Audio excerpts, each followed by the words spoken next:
Oh, you know what I love? Sports. Love sports. Sports. When it comes to Texas A&M. Where are you getting this information? Let me tell you. Welcome to TexAgs. TexAgs Live. I feel like I should be listening to the theme song from the Jeffersons. You know, we're moving on up. We will develop men, we will graduate players, and we will win championships on the field. It's a blessing to be in this position, and we're just thankful to be here. We're thankful to have the opportunity to go out there and play in front of the 12 man. He is a guy that has gotten better and better and better. He's just got that dog in him. It's been special. The 12th man this past week was unbelievable. And this is a real program. It's not fake. This is a real place. And if you want to be really good at football, this is a really good place to be. You know, if I'm betting on anybody, it's the Aggies.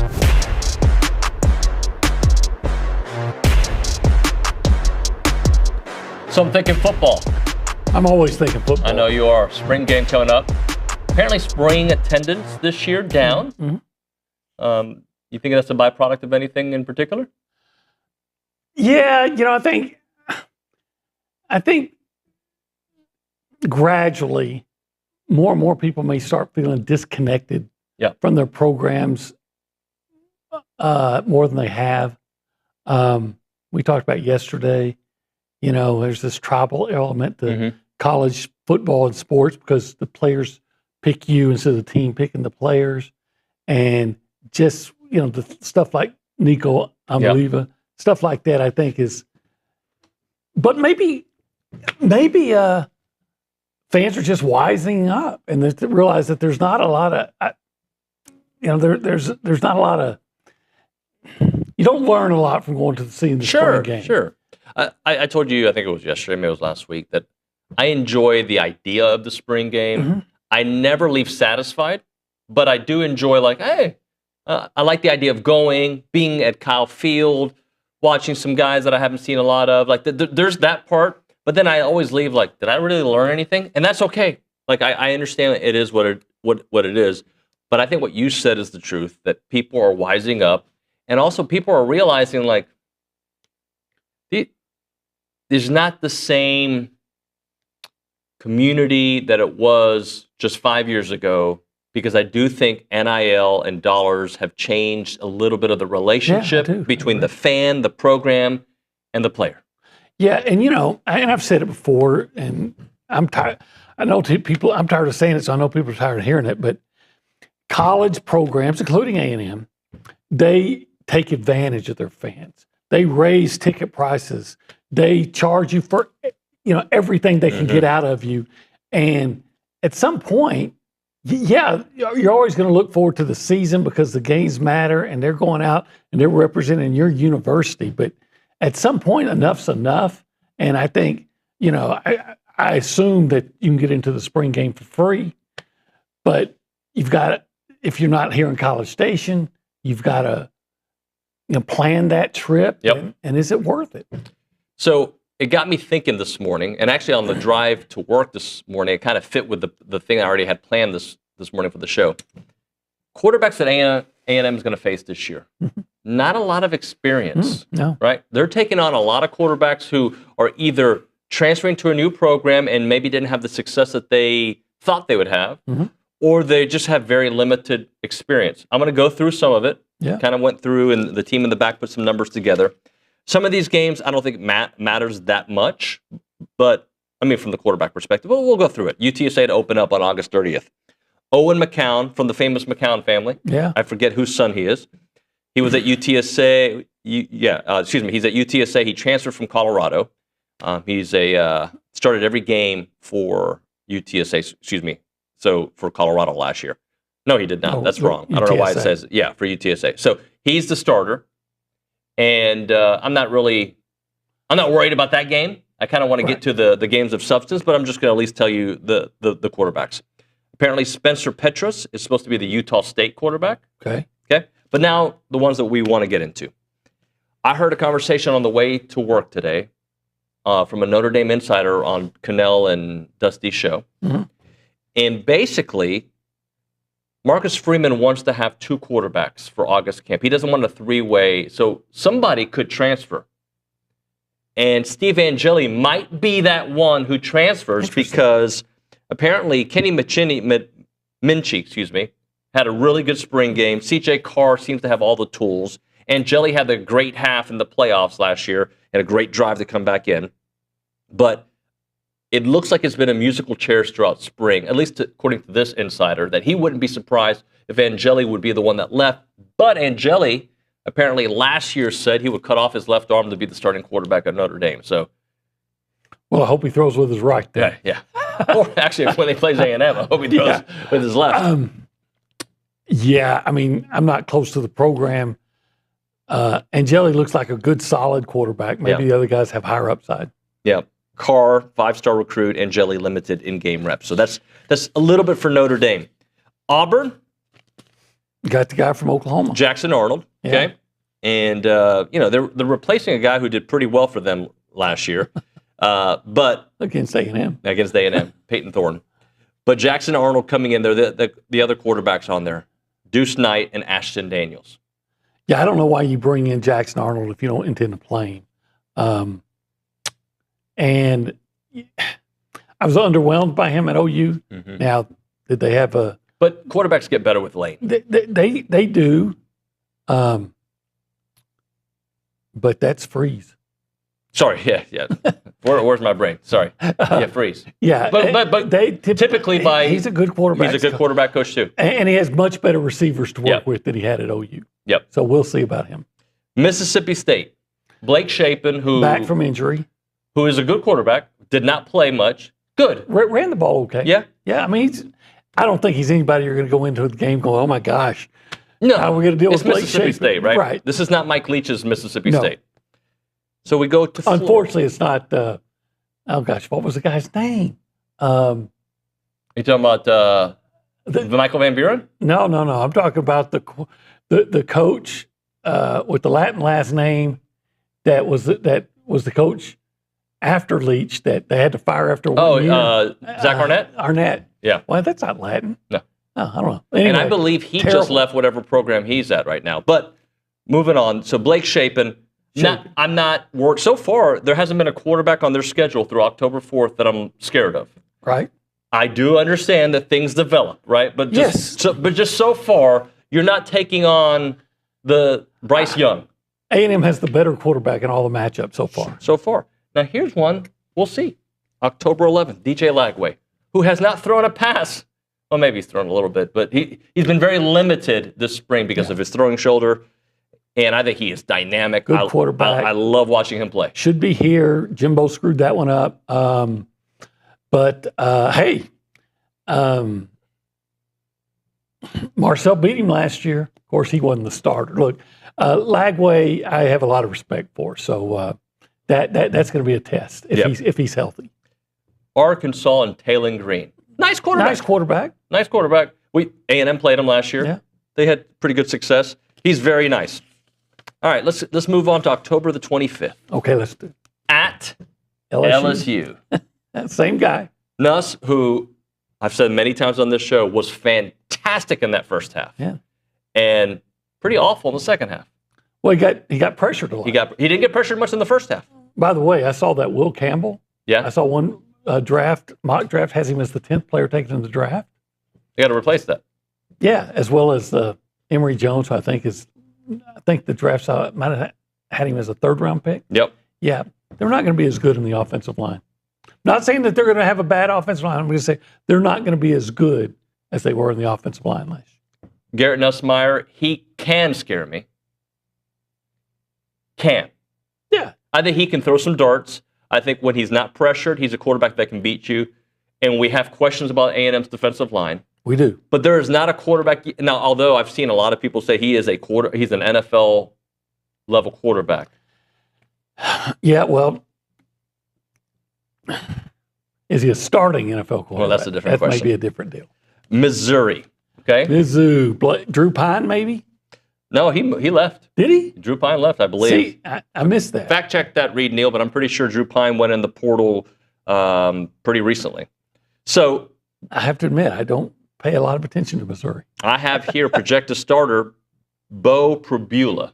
Okay. All right. I'm not going to say I don't know Bo. Bo don't know. I don't know Bo. He may be great. You remember that commercial, right? Yeah, Okay. of course I do.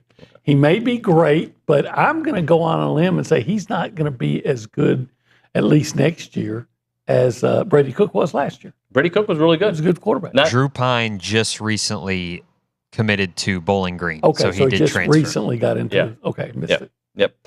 South Carolina, so far, probably the best quarterback they're going to face so far. Yeah, And I still think, and he was dynamic against A&M. he was. I think A&M allowed him to get hot. I think A&M's defense and defensive staff failed Yep. on that day. There's a, I hate when people. Learn to tackle, guys. Yeah. I know it's not as simple as one play. I know that because that game was a different second half. But there's a couple plays in that game I can point at. If this goes different, the whole game feels different. And I think that was it the Second third play of the game. second or third play of the Second game where play they of the had them and it would have been a 10-yard loss. It's going to be a 10-yard loss. They're probably going to end up punting, and they end up scoring on the drive. Instead, you whiff on what should have been an easy sack. Easy sack. Look, he's a big guy, which means sometimes don't go for the kill shot. Just wrap him up and hold on. Right. And if I remember correctly, too, A&M took and I know I remember, A&M took the lead. They did have the lead. Right before the half, and then A&M allowed South Carolina to move up and tie it. Tie it. So, and that's where things went south. All right. So far, Lenore Sellers the best quarterback they face, Yeah, or Nuss. most people probably say Nussmeier, but again, I like a quarterback that can beat you with his legs as well as his arm. So from a, I guess, experience standpoint, Garrett Nussmeier started 1 year. Lenore Sellers started before he got to South Carolina. He's pretty experienced. Sanford, they're taking on Quincy Crittenden. Don't know much about him. So, hey, Sanford, they've been in the news recently. Yeah, they have. And then you get down to Texas. And you get Texas, who Arch Manning. Arch. A couple things about Arch. I've seen a couple of reports on him. He seems like a very likable person. I don't like that he's at Texas, but he seems like a likable kid. And he is an example. I know he was paid nicely to stay there, but an example of what I think programs aspire to have people waiting their turns for the position that they, not being anointed the starter no matter what because they're the 5-star from this school, waiting your turn. No issue with Arch Manning. He made a choice. I don't like his choice, so I'm going to root against him for that reason. But what has he done to make you not like him? So these stats here: 939 yards passing, 9 touchdowns, 2 picks, 4 TDs. He did run for a touchdown against A&M. He did. He's a good runner. He is a very good runner. So, all that being said, I think he might be overhyped, but we'll find out this year. Yeah, I agree with you. But there isn't a quarterback on that schedule that scares me. Does not mean that these quarterbacks cannot beat you. Does not mean that Lenore Sellers, he did scare me that one day, okay? And he actually was really good the second half of the season. Nussmeier, as I mentioned, scared me in that first half. Once they were able to put pressure on him, that game changed. And, of course, we know what Marcel Reed was able to do on the offensive side. I think Arch can scare me by the time you play Texas. We'll know what level of quarterback he really is, right? But I think he's going to be a good quarterback. I think the question is going to be how good. On a scale from 1 to 10, is he going to be a 8 or a 7? Or is he going to be a 10 plus? We'll find out. Could Jackson Arnold, could he be the best of the bunch? No. Could DJ Lagway? Yes. Could Lenore Sellers?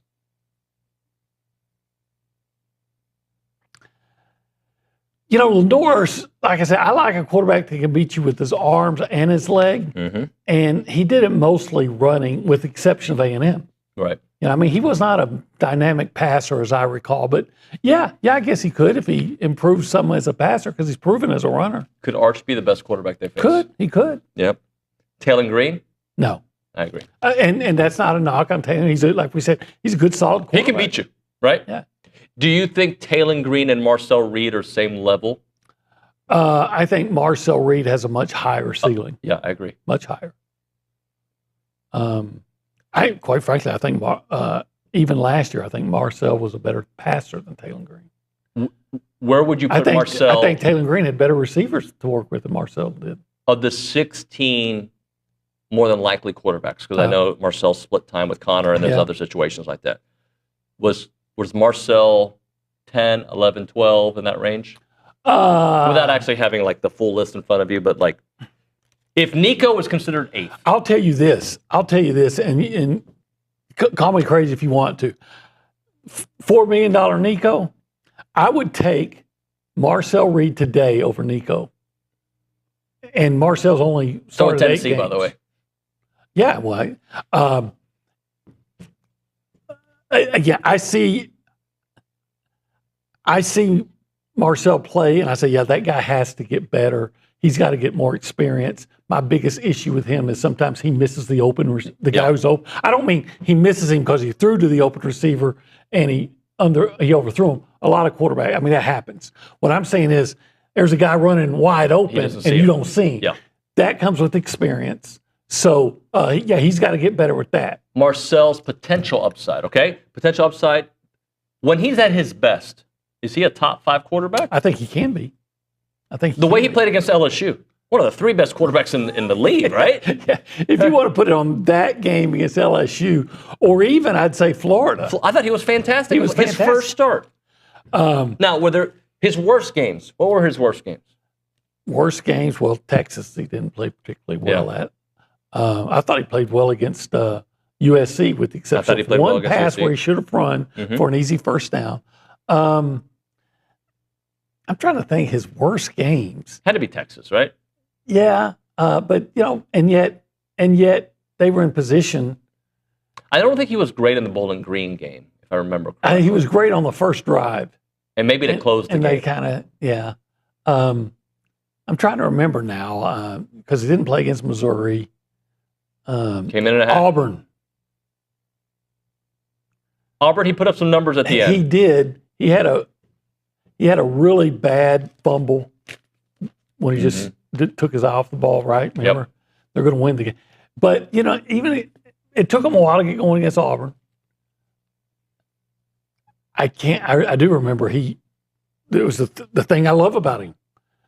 He was under pressure, got away, made a beautiful pass, 25 yards downfield, it got dropped. At his best. So it wasn't Auburn. At his best, the best night, LSU, he was a top 3-4 level quarterback in the SEC. Yeah.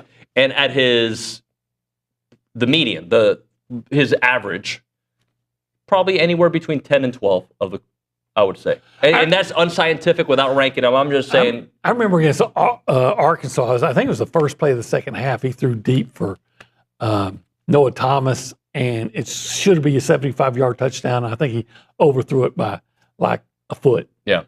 So, man, and I look at that as, again, a first-year player, and he's so close. Yep. So get a little bit better. Get a little bit better on your accuracy and decisions, but basically finding the guys that are open, reading the defense and the field. And that's why I'm so high on him. I expect him to get better. I'm a dad, you're a dad, and sometimes people don't he's a good guy. Marcel Reed is a good guy. All indications, like everything that I've seen about him and spoken to him, I like him, his demeanor. I like the way he commands the huddle. I like the relationship he has with those players. I believe, and I could be dead wrong, but if he has the kind of year that I think he may have this year, I believe in this time of 2026, this time next year, that Marcel Reed will not set out practice threatening to skip everything if he doesn't renegotiate his NIL deal. That I agree with. All right, it's 19 minutes in. Louis having a heart attack right now. I hope he's not actually. It is TexAgs Live. We are presented by David Gardner's Jewelers. We're in the Rollo Insurance Studio. I'm using my hands here as I talk. It's like I'm pressing buttons. And this is the Go Hour. Yes, it is. Presented by the Warehouse at CC Creations. It is, indeed, yeah. And this little section? Yeah. What is it called? Zone. Oh, yeah, that's right. The Holistic Planning Cool Zone. What do you get with Holistic Planning? Oh, a lot of cool stuff. Today's tax day. They could have helped you on your taxes, next year. They may be able to help you right now. Yeah, you can file an extension, right? And they can help you out if you file an extension. But remember, get your tax information in today. I got mine in yesterday.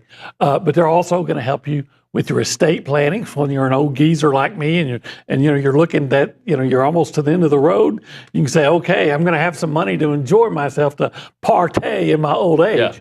And part of the way they're going to make sure that you have that money when Yeah. with your estate is that they're going to help you with your investments. And you can invest in all kinds of things. They'll help you with that, including pro sports. Yeah, investinprosports.com. Typically, we go around the room and say hi to the people. Yeah. All right?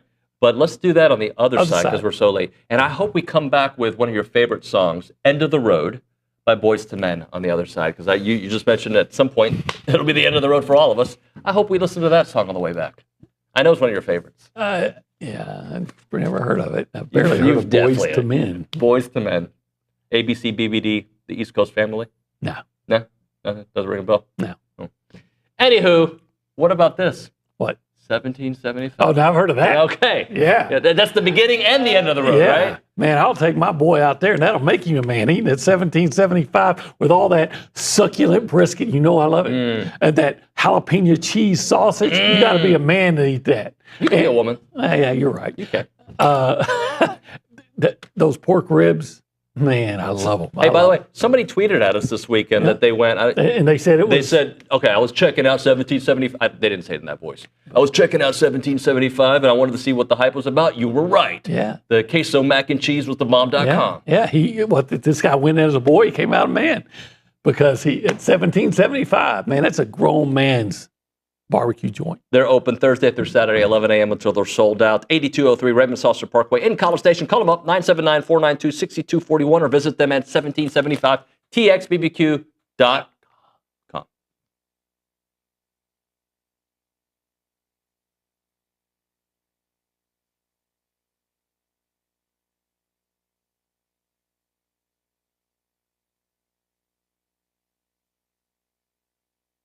What's up, TexAgs? This commercial break is brought to you by my good friends over at Aggieland Chevrolet, the official automotive sponsor of TexAgs.com and me, Billy Lucci. Greg Gunn is the proud owner of Aggieland Chevrolet and invites you to visit the dealership to experience true Aggie hospitality. From their friendly staff to the experienced service team, Aggieland Chevrolet is TexAgs approved. Check out the dealership off of Highway 6 in Bryan or go to AggielandChevrolet.com and tell them Billy Lucci sent you by.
You know what's so natural?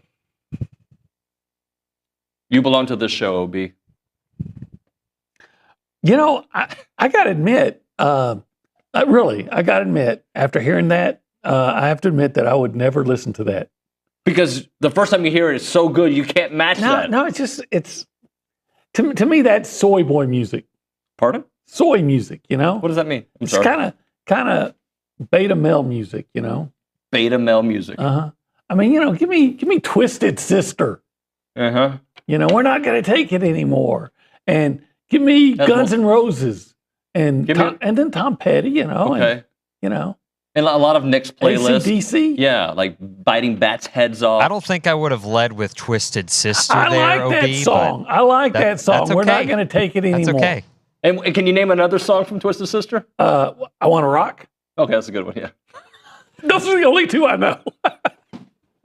I know that because, now see, Nick doesn't know this, but back in the day, on Tuesdays, we had a sponsor. Yeah. And I went on a rant about something that made me angry. And we always opened it up with Twisted Sisters playing We're Not Going to Take It. So it was kind of like my theme song. I wasn't going to take it anymore. iDoc Mike, I think we have an idea for a sponsorship. I was about to say, we definitely need to bring that back. Yeah. Anyway, this is still TexAgs Live, I promise. We're presented by David Gardner's Jewelers. We're in the Rollo Insurance Studio. It's the Go Hour presented by the Warehouse at CC Creations. If you want to call us, we'll take that phone call. We may hang up on you. We may not actually answer it, but you can call it at 979-693-1150. You can text that number as well. We'll go around the room and say hi to the people. Okay. Even though we're a little late, and we've kind of already talked a little bit with Nick Savage, but let's welcome Nick Savage to the program formally. Nick, good morning, sir. Howdy, y'all. Yeah, just going back to y'all's topic last segment, I think just based off of, last year's performances, I'd probably say Lenora Sellers is the leader of the pack of the teams they're going to play this year. Probably I have a hard time putting DJ Lagway at second because I feel like I need to see a little bit more, but I think the clear leader for me, at least, was Sellers. Yeah, without. I think Sellers. I'm buying Sellers. Sorry, guys, I'm not. Nobody. Okay. I am not buying him. I thought. I got it. Sorry, I get focused on what I'm going to talk about. I'm sorry, I can't stop for your jokes. I'm buying Sellers if you can't tackle. I'd like to see what happens when you tackle him. That'd be great. They had him. They didn't. They had him. They didn't. I know you didn't play Tecmo Bowl growing up, but there was a game, Tecmo Bowl, with Bo Jackson. Okay. And you would touch him, you'd fall off. Walter Payton, you'd fall off, right? That's what Lenore's did, except they had him. They just didn't tackle him. But they didn't tackle anybody in that game, though. But you know what? Here's Lenore Sellers. Watch his game against Clemson. He didn't throw the ball well at all. They look like they're going to lose, but then in the last series, he's running and running and running. They go down and win the game. Yep. So I think a good quarterback's a quarterback that, his team's not necessarily playing well. He's not necessarily playing well, but he finds a way to win in the end. 100%. Anything else, Nick Savage?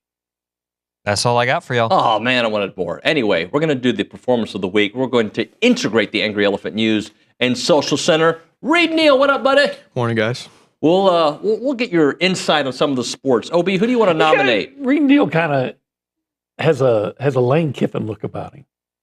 Well, I think Is that a compliment? No, it's just an observation. I mean, my wife would probably say that Lane Kiffin's a good-looking guy. Really? Probably. Okay. But anyway, I just noticed it. She did marry you, so yeah, she probably would. Yeah, but she has low standards. I'm just kidding. And bad eyesight. So she's blind.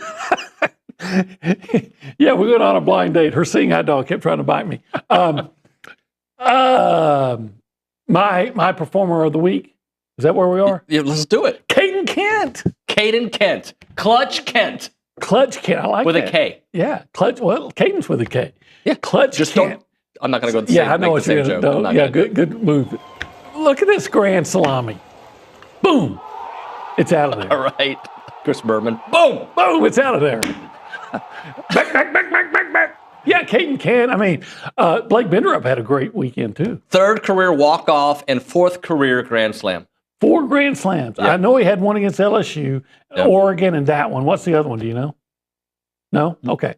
Johnny on the spot's going to be on the spot. Put you on the spot. Blake Benderup, okay? Yeah. Huge weekend. Finished the series 7 of 13, 2 doubles, 2 home runs, and 5 RBIs on Thursday. And a grand salami. Did we say Caden Sorrell? Did we? We haven't gotten there yet. Let's say Caden Sorrell. Look at that. 416, 3 extra base hits, 6 RBI, 7 walks. Is it just me, or do they look like they've been playing better since Caden Sorrell got into the lineup? It's just you. You're the only one who sees that. Yeah. No, everybody knows that. No, he has made all the difference in the world. Bear Harrison's on there as well. Absolutely. He has reached base 15 straight times, slugging .898 with a 1.441 OPS. He has been fantastic. Yeah, he really has. You know who else I like? Who do you use? It's not even on baseball, who I thought had a... Oh, I know where you're going. Tell me. You're going to use the letter K? KK. KK Dement. Dement. Ellis, you got demented. 9th homer, 3-run shot off the video board, 4th inning. 5 RBIs on the weekend, being the lone Aggie to record at least 1 RBI in each of the 3 games versus LSU. I think I saw some good work with the glove out there in that game, too. You 100% you did. So, KK getting it done. How about we go to Reed Neal? Reed, women's tennis, men's golf, what do you got? Track and field? So I've got a few, or just a couple women's tennis players. So Lexington Reed, the freshman, she came out and got A&M a win on the board, going 6-3, 6-3. So she swept her first match, or matches in court 6. And then also Luciana Perez clutched the win, coming down to a third set for the Aggies, going 7-6, 4-6, and then winning it all with a 7-6 match. We love that. Man, that's some clutch. Having a win in that last, I guess you call it game. Yeah. Game. I'm curious. Juan texts in. He pictures Nuño in a jean jacket. Is it because I was talking about Boys to Men? I don't know. Do they wear jean jackets? I don't remember them wearing jeans. I remember them wearing. I don't remember them. Silk and rayon. I may have had rayon back in 1993. I've just about bet my life on it. Reed, what else? So we also have, like you said earlier, men's golf. So the Aggies... P dominated. Yes, he did. So only 6 players broke par on Sunday. He had the top around 3 under. Who's that? Men's golf? Yeah, men's golf. Yeah, but who dominated? Micon. What's his name? Micon. P. We just call him P. Yeah. Okay. P. He's their best. He's awesome. Pete Micon? It's a name that's hard to pronounce, so we just say P. Okay. He finished the tournament 6 under 210 and was the only player in the entire tournament to clear par for all 3 rounds. He's been great all season long. He's been fantastic. Anything else you want to add?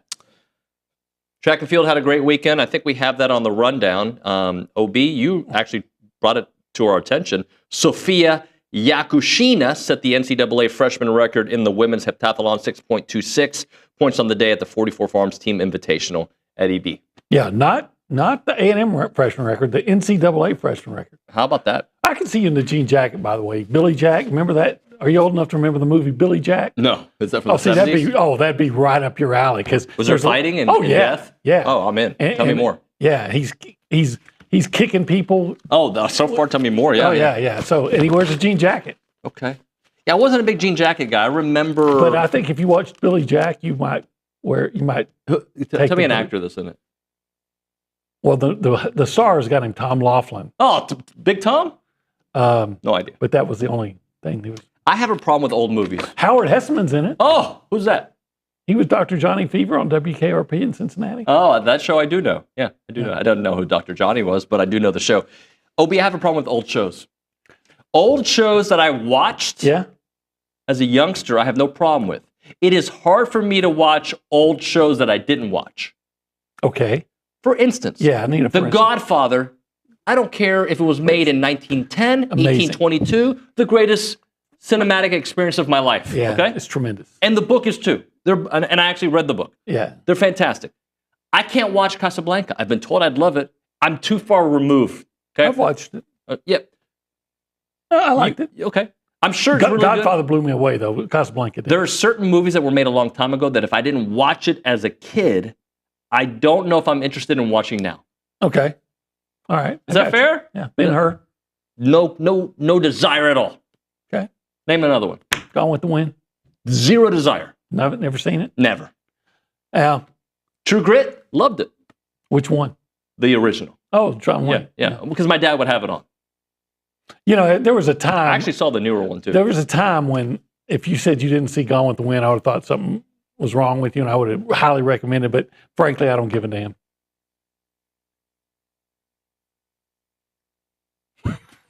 Notice I didn't call him my dear. I was waiting for it. Rollo Insurance, when insurance matters most. Who are you going to call? Not Ghostbusters. No, Rollo Insurance. You're going to call Rollo Jason Insurance. and Morgan and all Morgan, those, Keith and all those good folks over there. The only problem with calling my friends at Rollo Insurance is we'll get to the insurance eventually. Right. 'Cause we're talking about football, basketball. We're talking about kids, which is great. I love doing that. We're talking life. Oh, by the way, I got you a discount. You know, Jason's father-in-law was a successful football coach Very out in East successful, Texas. yeah. And Jason, if you go to a road game, you'll see Jason. He goes to almost everything A&M related. So they're family. We love Rollo Insurance. When you have a claim, you need to speak to somebody directly, and that's what Morgan and the crew can do for you at Rollo Insurance. Visit them at rolloinsurance.com/TexAgs or call them up, 888-44-ROLLO. That's 888-44-ROLLO, or go to rolloinsurance.com/TexAgs.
What is that? They picked your playlist. Suddenly, Boys to Men sounds really good to me.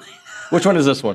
What is this? Is that Taylor Swift? Is it? Yeah. Oh, is it? Oh, somebody, is there somewhere I can something to slash my wrist with? I'm sure Charean Williams did not request that. We're going to go to the hotline, the Buffy's Catering hotline. We find Pro Football Talk and the Aggie Hall of Famer, Charean Williams, on the program. Charean, good morning. Good morning. How are we doing today? Friend, we are doing fantastic because it was a great weekend of Aggie sports all across the board. It really was. I enjoyed watching it. I watched 2 softball games. I admit, I gave up on baseball. 8th inning, went out, did yard work. It was 12-5 when I walked out. Came back in and had a ton of texts. Please tell me you didn't miss that. I'm like, no way. So then I had to watch all the highlights. And so now my friends tell me that I'm relegated to doing yard work for every Aggie baseball game. So my yard is going to be spectacular this year because I'm going to be doing yard work. It's going to be as spectacular as that comeback was. Mm-hmm. Yeah. Oh, yeah. Hey. Well, and I finished off, let me just say, I finished off the weekend. I don't want to forget tennis because, wow.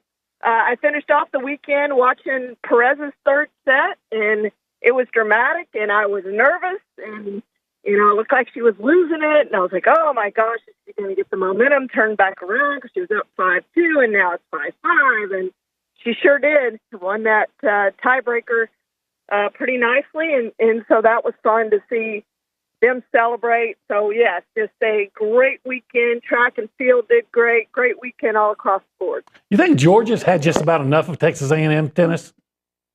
Yeah, I think they probably have. Yeah, they beat them once for the indoor national title, but other than that, I don't think they want to see the Aggies. And thanks to Longhorns, hey, we can't say that very much. Thanks to Longhorns for beating Georgia 2 days before that to give us the outright championship. So that was nice to win the championship outright and not have to share it with Georgia. So thank you, Longhorns.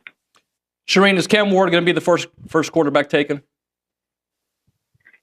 Yeah, I don't think there's any doubt. That's a given. He's going number 1 overall to Tennessee. We'll see how that plays out. Shedeur, to me, is still the interesting one. I'm not even sure he's going to be the second quarterback taken. I think there's a chance Jackson Dart could surprise people. I know the Saints are really enamored with Jackson Dart. And I don't know. There's some questions about Shedeur. I don't know. He's going to go in the first round, I would think, but I don't know how early he's going to go. So don't be surprised if Jackson Dart maybe sneaks in there and is the number 2 quarterback to go. But I just think it's going to be an interesting draft quarterback-wise. We've all heard, this isn't a great quarterback draft, but we're still going to have 3 or 4 of them go in the first round. I think we're guaranteed to have 3, and probably we'll have 4, considering that Jalen Milroe was invited to the draft. They usually don't invite guys they don't think are going in the first round. So they have a sense, the NFL does, that he's going to potentially go in the end of the first round. Wow. I was always pro Milroe, but I wouldn't take him in the first round. So, hey, Charean, I was looking at a couple of mock drafts just last night. One of them had Shamar Stewart going with the 32nd pick, the last pick in the first round, to the Eagles, which I would hate. And one of them had him going wherever the Bengals are picking, and the Bengals pretty high with the Bengals. So what do you think is more likely to be accurate or closer to being accurate? He's not going 32nd. Whoever did that one, don't read that one ever again. He's going to go far earlier than that. He's going to be higher than that. He's going to be a higher draft pick than that. I'm going to be surprised if he doesn't go with top 15. Okay. A lot I have seen is Bears, Panthers. One had the Steelers taking him. So, somewhere I think in that top 15 to at least the top 20. But I'm not going to be surprised if he's his top 10 pick. I'm really not. The way he's performed this offseason with the Senior Bowl performance and then the Combine Pro Day, all that combined, he just has a great postseason, pre-draft, whatever, that has really impressed scouts. So, I think he's got a chance to go in the top 10, but, he's going to go higher than 32nd. I would be shocked if he goes 32nd. I think there's a chance that Nick Sporton sneaks in the bottom of that first round. It's depending on how those edge rushers play out. If there's a big rush on the edge rushers, I think you're going to see a chance that he gets back in and goes in the first round. But there's got to be kind of a run on edge rushers there, and we know how valuable they are in the NFL. So that could be a possibility too. If not, he's going to go early in the second day. Could you see the Cowboys getting interested in Nick Gordon? Yeah, I could see that. I don't think they would do it in the first round. I think they're looking more offense in the first round. I think they'll go receiver, running back, probably receiver. If one of those two receivers is there, top receivers, Chet or Matthew Golden, they'll go that direction. And if not, then they probably go running back. So I don't think they're looking for edge rusher in that first round, but if he's still there in the second round, absolutely, I think they're interested. Charean, great stuff. Thank you so much. Thank you, guys. See ya. That is Charean Williams here on the Buppy's Catering Hotline. We'll hit a break. We'll come back with the final segment here during the Go Hour. I want to send a shout out to Chance McClain and talk to him on the phone yesterday. He actually wants to thank the audience because you guys have been part of their growth. Heritage Films is expanding their operation and offering some new products. They've always done some of the ranch stories and the farm stories, but now it's like the main character in the film, and he would not be able to add some of these different types of products through Heritage Films if it wasn't for you. This product kind of reflects Aggie families that care with our different values. And he actually told me that on the phone yesterday. He's like, it's just when I tell these Aggie stories, it's just a little different. So with the Heritage Film, you can do a documentary, right, about your dad, your grandfather. But now with this farm and ranch films that he's created, which you can find it on heritagefilms.com, yourheritagefilm.com, I should say, you can find out about how making your family business, your family ranch, the story, right? They want to, I think Aggies love to know their history because we want to be able to mold our families the same way our ancestors, our dad did, our grandfather did. And the family ranch dynamic is a huge part of storytelling, right? Like that becomes a character in your own family. Check out the website, yourheritagefilm.com, yourheritagefilm.com. You can call Chance up, 713-893-8341. That's 713-893-8341.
And we're back. TexAgs Live, presented by David Gardner's Jewelers, Rollo Insurance Studio.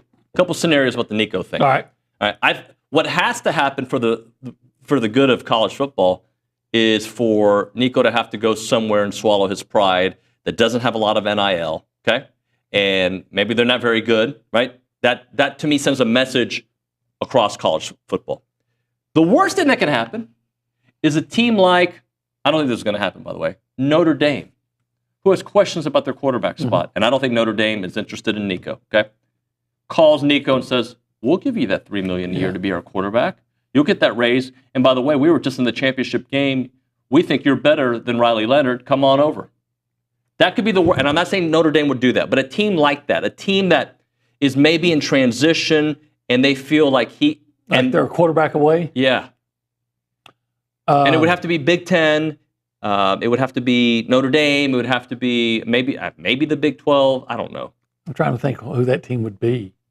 Because supposedly Colorado's already said, no, we're not interested. Tech? They don't have a quarterback at Tech? But I mean, I'm just saying if they think Nico would be the difference. And they do have Everybody's a lot got of their NIL. quarterback at this point. Yeah, that's what but everyone's got a quarterback. I wonder how much money. North Carolina might be the one. Yeah, I wonder if that just doesn't seem like a Bill Belichick thing to do. No, but I also didn't think he'd have his girlfriend helping him practice. I've seen some videos of her on the field, like directing traffic. So things change. Things do change. I don't know. I guess we'll see.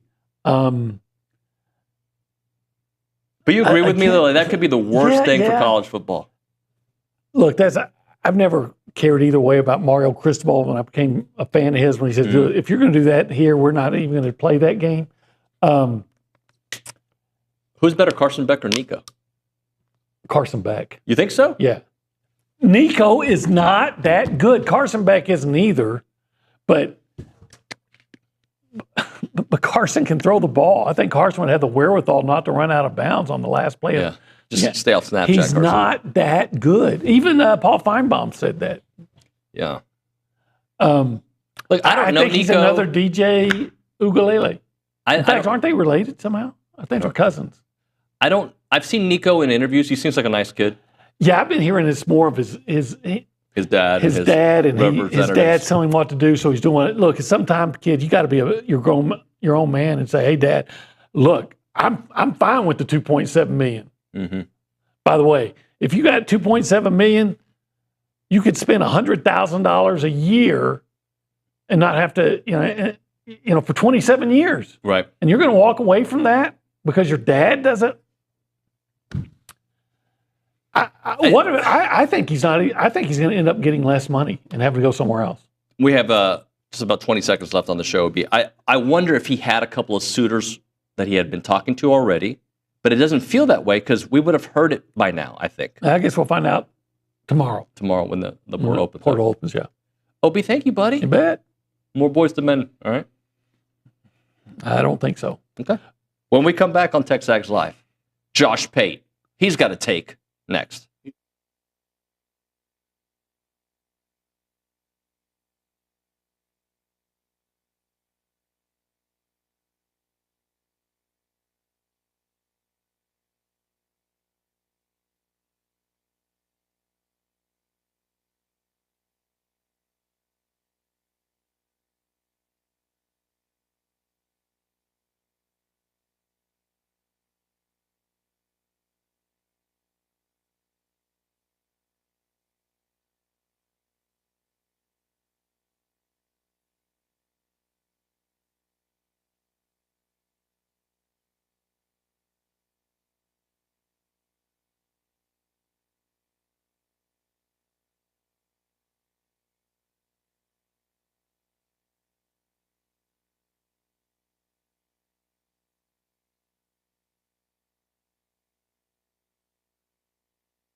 And we're back here on TexAgs Live, presented by David Gardner's Jewelers Rollo Insurance Studio. Time for a little Josh Pate, brought to you by Academy Sports and Outdoors, who carry a wide selection of the best brands, including Easton, Rawlings, and Wilson. And at Academy, you can shop for the latest bats, gloves, cleats, clothing, protective gear, training equipment, and much, much more. With that, we go to the Buppies Catering Hotline. Saw this guy with Pat McAfee. I think it was yesterday. Josh, good morning, buddy.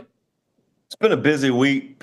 David, I didn't know that the second week of April was going to be a hot button week for college football. I figured we'd be talking about whatever Rory did at the Masters. Turns out he won it, and congrats to him. But, I mean, you could be in the middle of the season right now, and the Nico Iamaleava stuff would be one of the higher trafficked topics. Of course, this couldn't happen in the season, but you get my point. It's been a real like transcendent to college football hot button topic in the sporting world.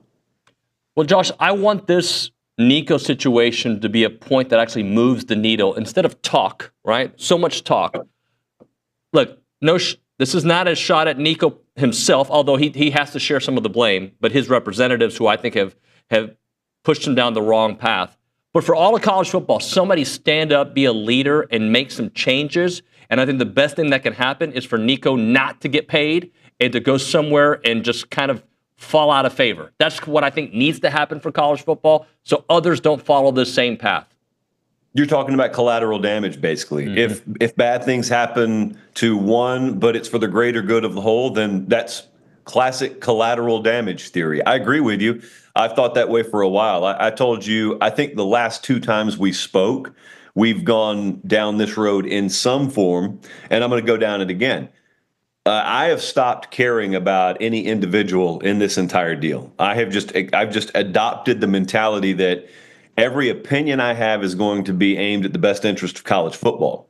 And so, that's what's going to come out of my mouth. So in this sense, I agree with you. That's why I tried to be as forceful as I could Sunday night after all this stuff blew up. I didn't do an immediate reaction video. I didn't go on a bunch of shows on Friday and Saturday. I kept my mouth shut for 48 hours. And then I went on the Sunday night show that we do every Sunday night and just talked for 30 minutes about it. And I, by that time, had gotten some feedback from several different walks of the college football life. And a lot of people were of the opinion this could be a tipping point. This could really be something that moves the needle in a substantive way. And so I thought to myself, well, if it's teetering, let me try and kick it over the side. Let me play whatever small role I can play. And so I said what I said Sunday night, and then that kind of got echoed around the entire college football ecosystem and beyond Monday. And then now we're on Tuesday, and I feel like what you just said may be accurate. I feel like this may not be a situation where everyone's just a little upset about the state of college football, because we have those about 6 or 7 times per year. I don't think this is one of those times. I think this is one of those times where someone who otherwise would be totally checked out in April looks and says, what is that happening over there in college football? It's almost like you see smoke in the distance. Like it's enough to get your attention. What is that happening over there? Well, I don't know if you saw Dellinger's article. I think it was Saturday or Sunday. It kind of got lost in the noise of the Nico, Tennessee stuff. But he wrote an article.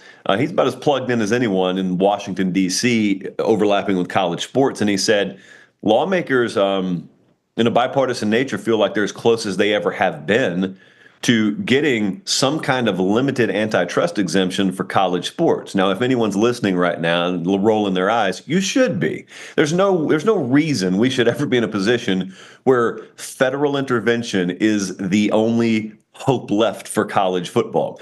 But I can't hit the rewind button. David, you don't have one either. So given that we are where we are right now, I just found that interesting. And if that was already the case when he wrote that before the Nico stuff went down, I can't imagine the impact and maybe the fire that it lit under some seats once the Nico stuff went down to say, yeah, okay, if we're 75% of the way there, let's get some wind in the sails and let's get this thing finished.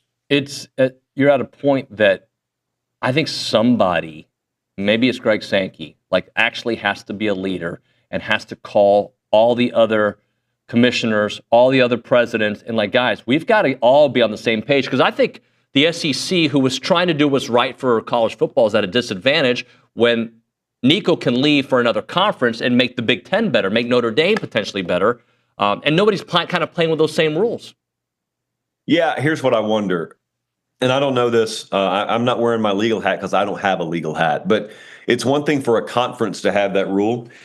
If every conference adopted that rule, you and I would love it because it would basically apply a very, very punitive layer to transferring like we used to have not too long ago. It was like 5 minutes ago we had that. But then I wonder if some lawyer would look in and say, well, you are restricting trade, you're restricting movement, and take that to court and say, if one of you did it, it's okay, but if all of you do it, that gets batted down in about 2 nanoseconds. Point being, what we're talking about gets solved in as thorough a term as solved could mean these days. If you get what, Dellinger wrote about and what a lot of other people are talking about, because really, if anyone out there has a life and therefore they're not following this stuff, what they're really aiming for is they're aiming for limited antitrust exemption. And what that means is we've got some rules that we would like to have in college sports right now, college football included, but we can't make them because we don't have the legal power to enforce them. And we need Congress to wave its magic wand and tap us on the head and say, all right, we're going to give you some limited authority where you can make some rules and actually enforce them so that players aren't moving constantly. You can actually have transfer portal windows.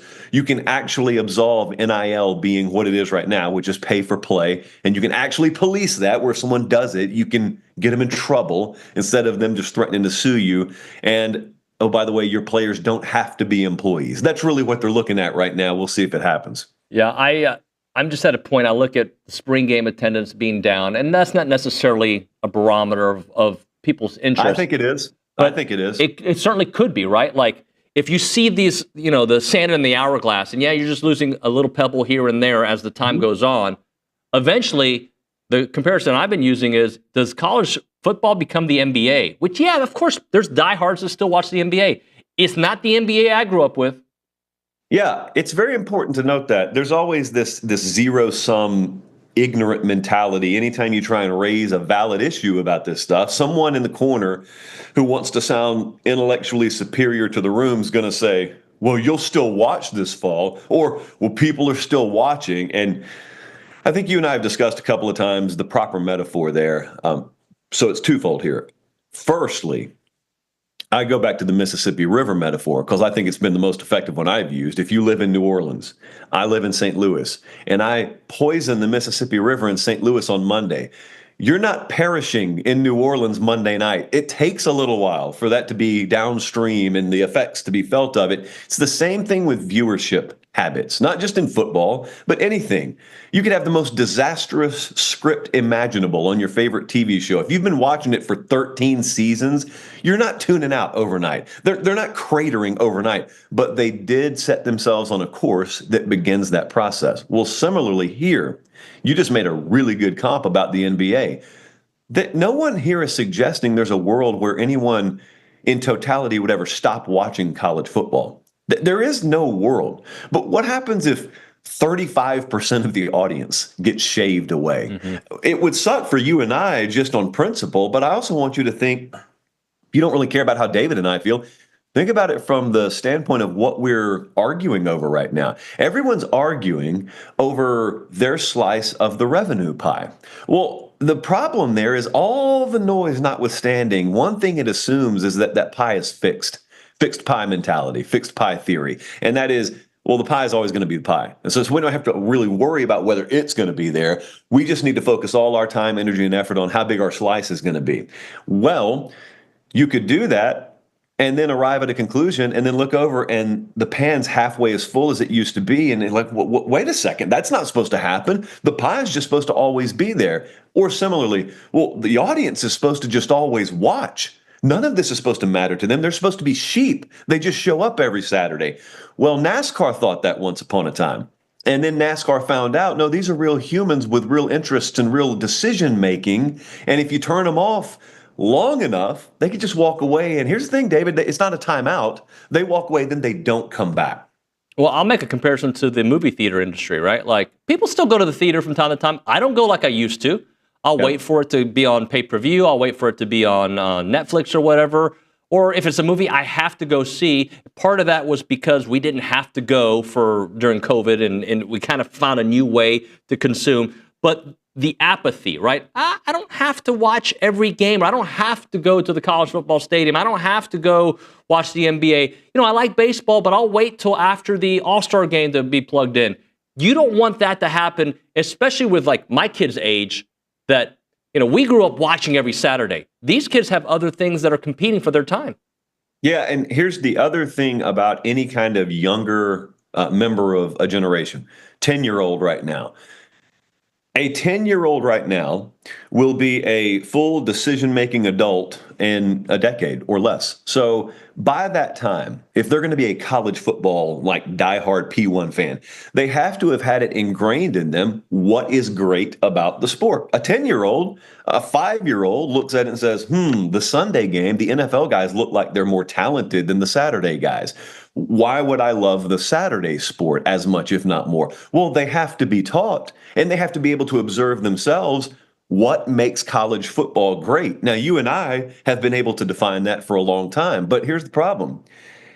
If those layers start being peeled away, you can't just lie to a kid, and even if you do, they look at it and see right through it, and they say, I don't know. I mean, the way you tell the story about the way it used to be, I don't necessarily see that. So it has to be there. Those elements have to be there. And then the other part of that, David, as much as that sounds kind of doom and gloomish, is I don't think any of this is irreversible. I don't at all. In fact, I think if you had proper decision-making ability and the right people in the room, I think you could course correct this in a year. Like you could do it really quick with a handful of decisions. And I don't know if that's a person. I don't know if that's a group of people. But I want you to think, if we handle this the right way, I want you to think about the cape that person or those people would end up wearing for the rest of eternity for being the face of what sort of saved college football from where it was headed. And who plays that role, I don't know, but it's there to be played.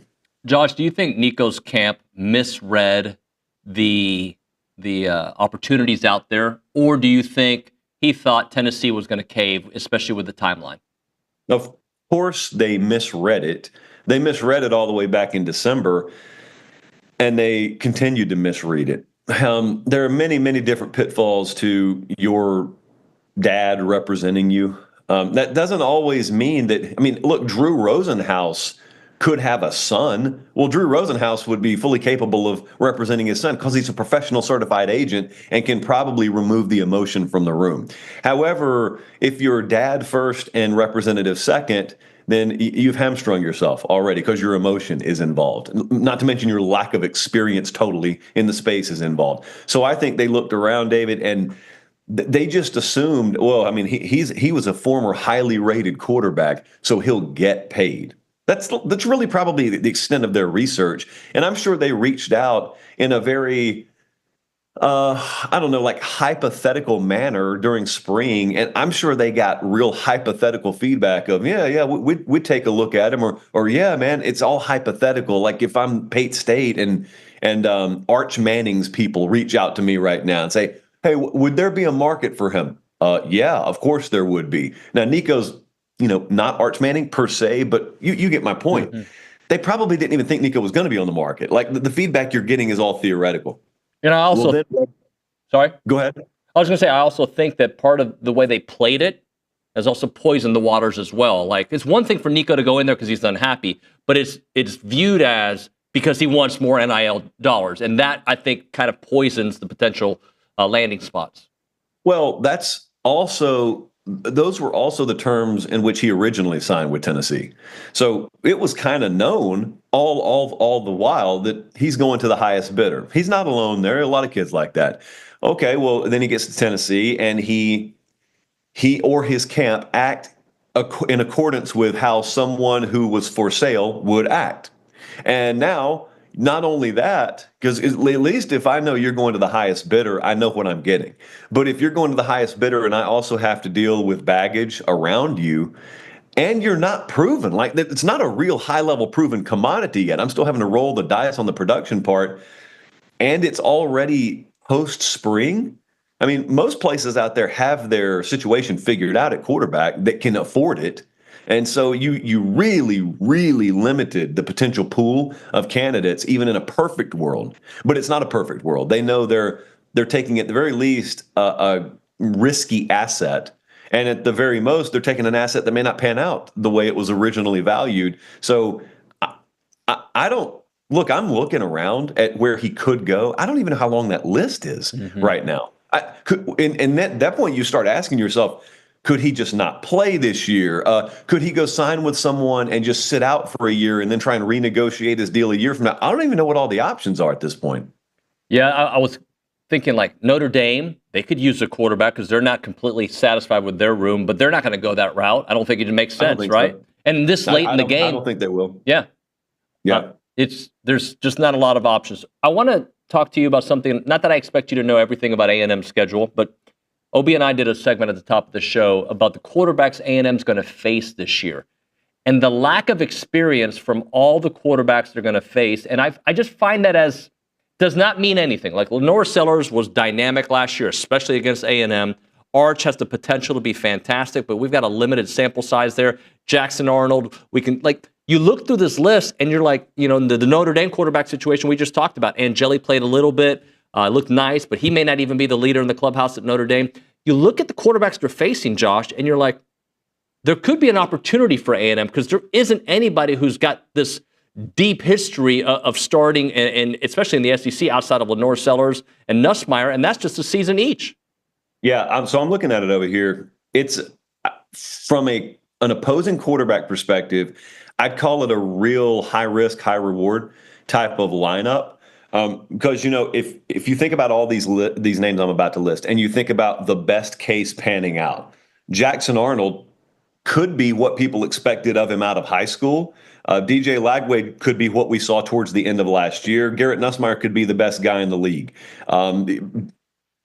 I would say Sellers at the high end could challenge for that. And then Arch could be that as well. But all those guys have gigantic question marks on their forehead. Lagway because of injury as well as lack of overall proven production, and the others just that period. Then you start to ask from the A&M standpoint, okay, there's another variable there. Let's say all those guys do perform at no better than a B- to a B level. Well, then what kind of quarterback play is A&M getting? Because everyone can say the same thing about Marcel.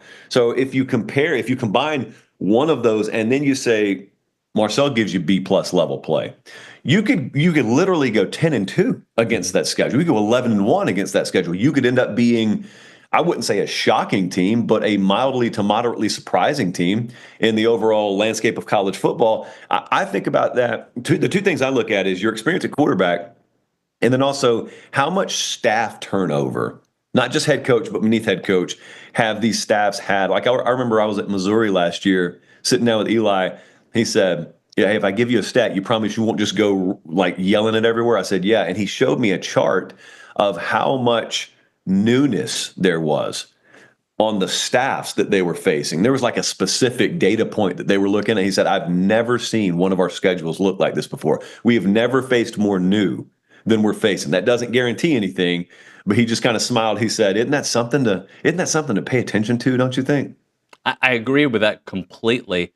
And as for Marcel, the ceiling was what we saw against LSU, right? Mm-hmm. And what we saw against Florida. He was fantastic. The floor wasn't that bad for Marcel, but it still needs to be significantly better. Like his middle needs to be higher than his middle was. Well, I agree. So, and that's almost, if we played this hypothetical world where we could be guaranteed something, I'd love if you could just tell me that. If you could just tell me his floor is relatively, it's fair. It's not a huge basement. It's right here. This is not supposed to be a quarterback-centric team. That's not how Elko's building the roster. And so this is not a situation where I think like Cam Ward Miami last year. Marcel Reed's got to ball out and just hope that we can score 45 every week and give ourselves a shot to win. If that's the case, even if he does play at that level, the overall program's in big trouble. So I don't expect it to look like that. So yeah, you give me solid B to B+ level play, and I've built the rest of the team around you like I should be in every game. I'm looking at their schedule. There's not a game that I should feel inferior in on this entire slate. Josh, great stuff, man. Thanks so much for making time. We'll talk to you next week. Appreciate it, David. Later, man. Josh Pate here on TexAgs Live. As always, a great conversation. We'll hit a break. We'll do an open segment. I know Reed's got some stuff for us. Right now, we're introducing the Double Up BOGO wine sale at Twin Liquors. Buy one bottle of wine, get an identical bottle for $2. The amazing sale is available in-store only on select wines. Shop now through the end of the month. It ends on April the 30th. It is the perfect opportunity to stock up for Easter dinner as your spring celebrations double up and save. Spring is in full swing, and so are the Twin. So visit the website, twinliquors.com/events to find the full list of events happening this month. Remember, buy a bottle of wine and get an identical bottle for $2. The website is twinliquors.com/events.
And we're back on TexAgs Live, presented by David Gardner's Jewelers Rollo Insurance Studio. Your car wash tradition with the friendliest staff and a personal touch is Aggieland Express Car Wash. They're Aggieland's first green car wash where they recycle 100% of their water. The originals on William D. Fitch behind the Shipleys in South College Station. The newest location, 2528 Texas Avenue South in College Station, across from the Planet Fitness. They have all the washes, the services that you want, but the Texas Avenue location also offers a full service wash. They're the ones that do it.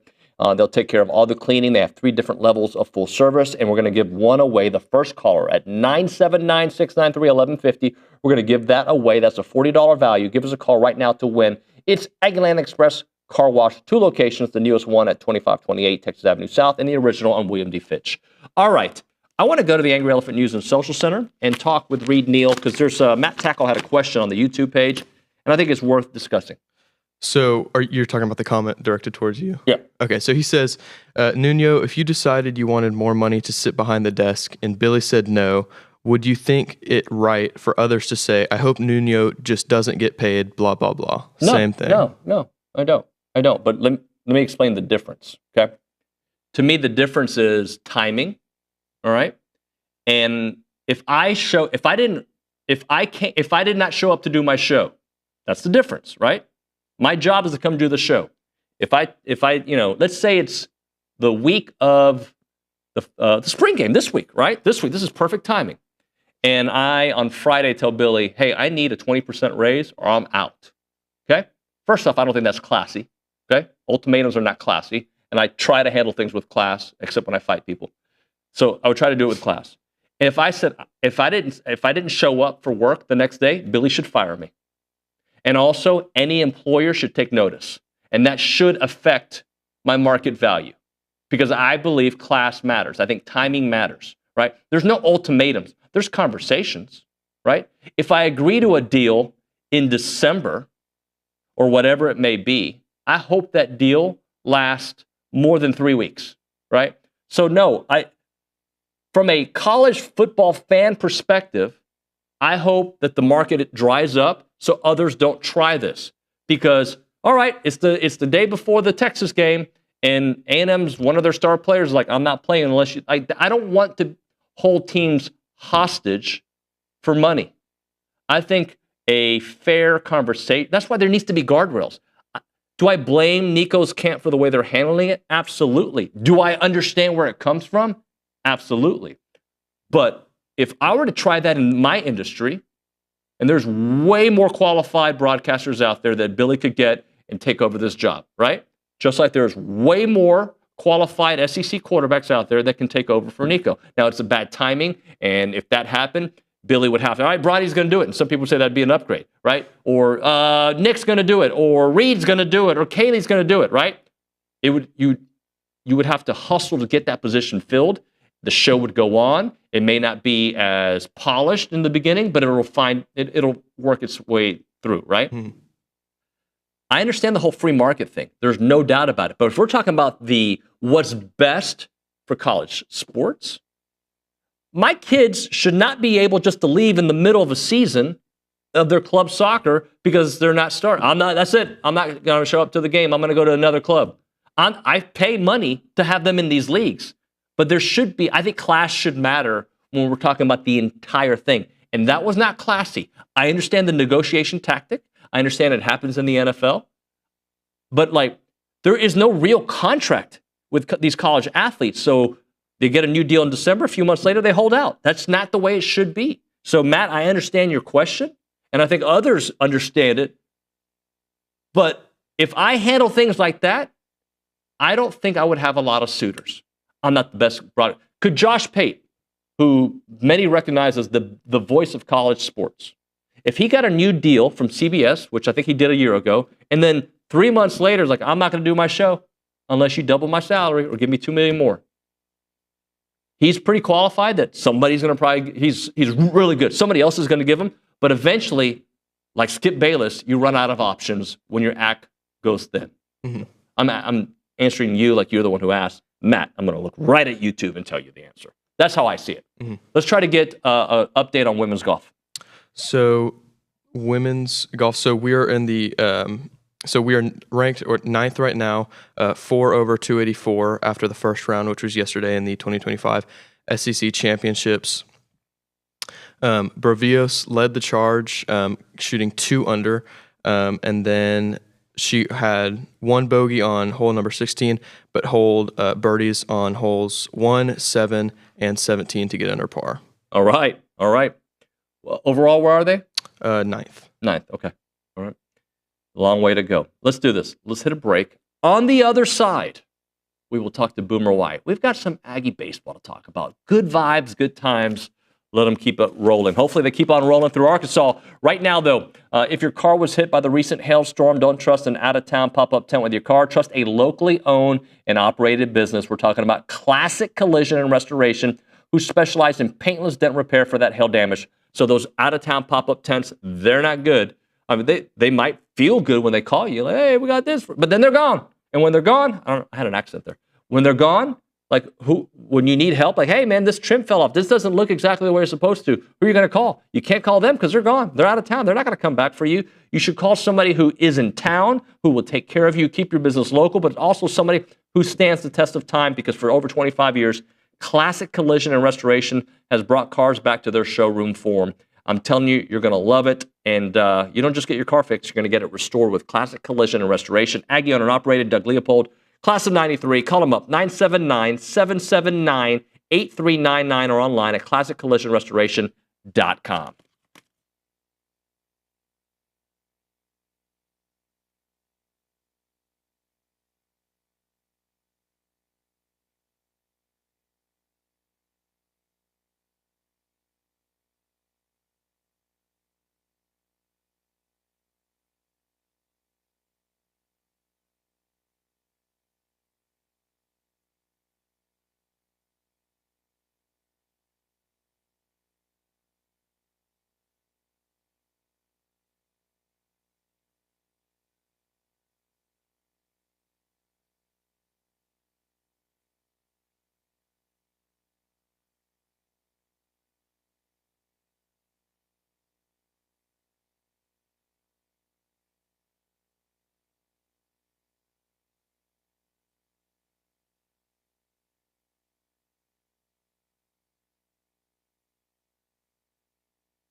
All right, we're back here on TexAgs Live, presented by David Gardner's Jewelers Rollo Insurance Studio.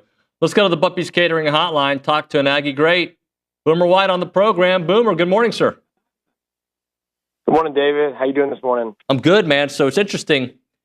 There was like a little 2-3 week period where my Aggie baseball content maybe wasn't as there wasn't as much volume as I had gotten used to since I've been here, because it was just like every time we'd talk about something, people were getting angry. It wasn't a good time. Right now, I mean, I could talk Aggie baseball 247 because this past weekend and the weekend against Tennessee outside of the Friday night game has been fantastic. What has changed?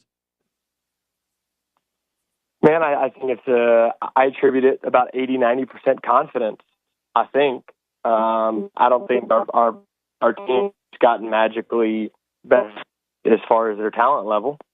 I think that you're looking at a team that needed to be reminded by their play and by the results that they can be a top team in the country, and that they were in the national championship last year. And I think that until you see that play out and you see big swings and big execution under pressure, sometimes you can lie to yourself and you can say that you're there, but you really don't believe it. And I think we saw this team finally hit their stride, and maybe it was just a couple big innings, and that's all it took. And now they feel that confidence again. Could you see maybe the lack of confidence when things were struggling, maybe in the dugout or watching them warm up? And can you see body language, something that seems different now? You know, really where I see things from afar or when I'm in the booth is it usually takes a couple innings in the game. I think the beautiful thing about baseball is that you get to play almost every day. You get to come to the yard again and restart. And I think that, you know, the team did a great job coming to the yard ready to play. And then they would get down. They would not execute with runners in scoring position. They would give up a big 2-out hit, whatever that may be. And then you would see the lack of competitive at-bats show up, the pressing, quick outs.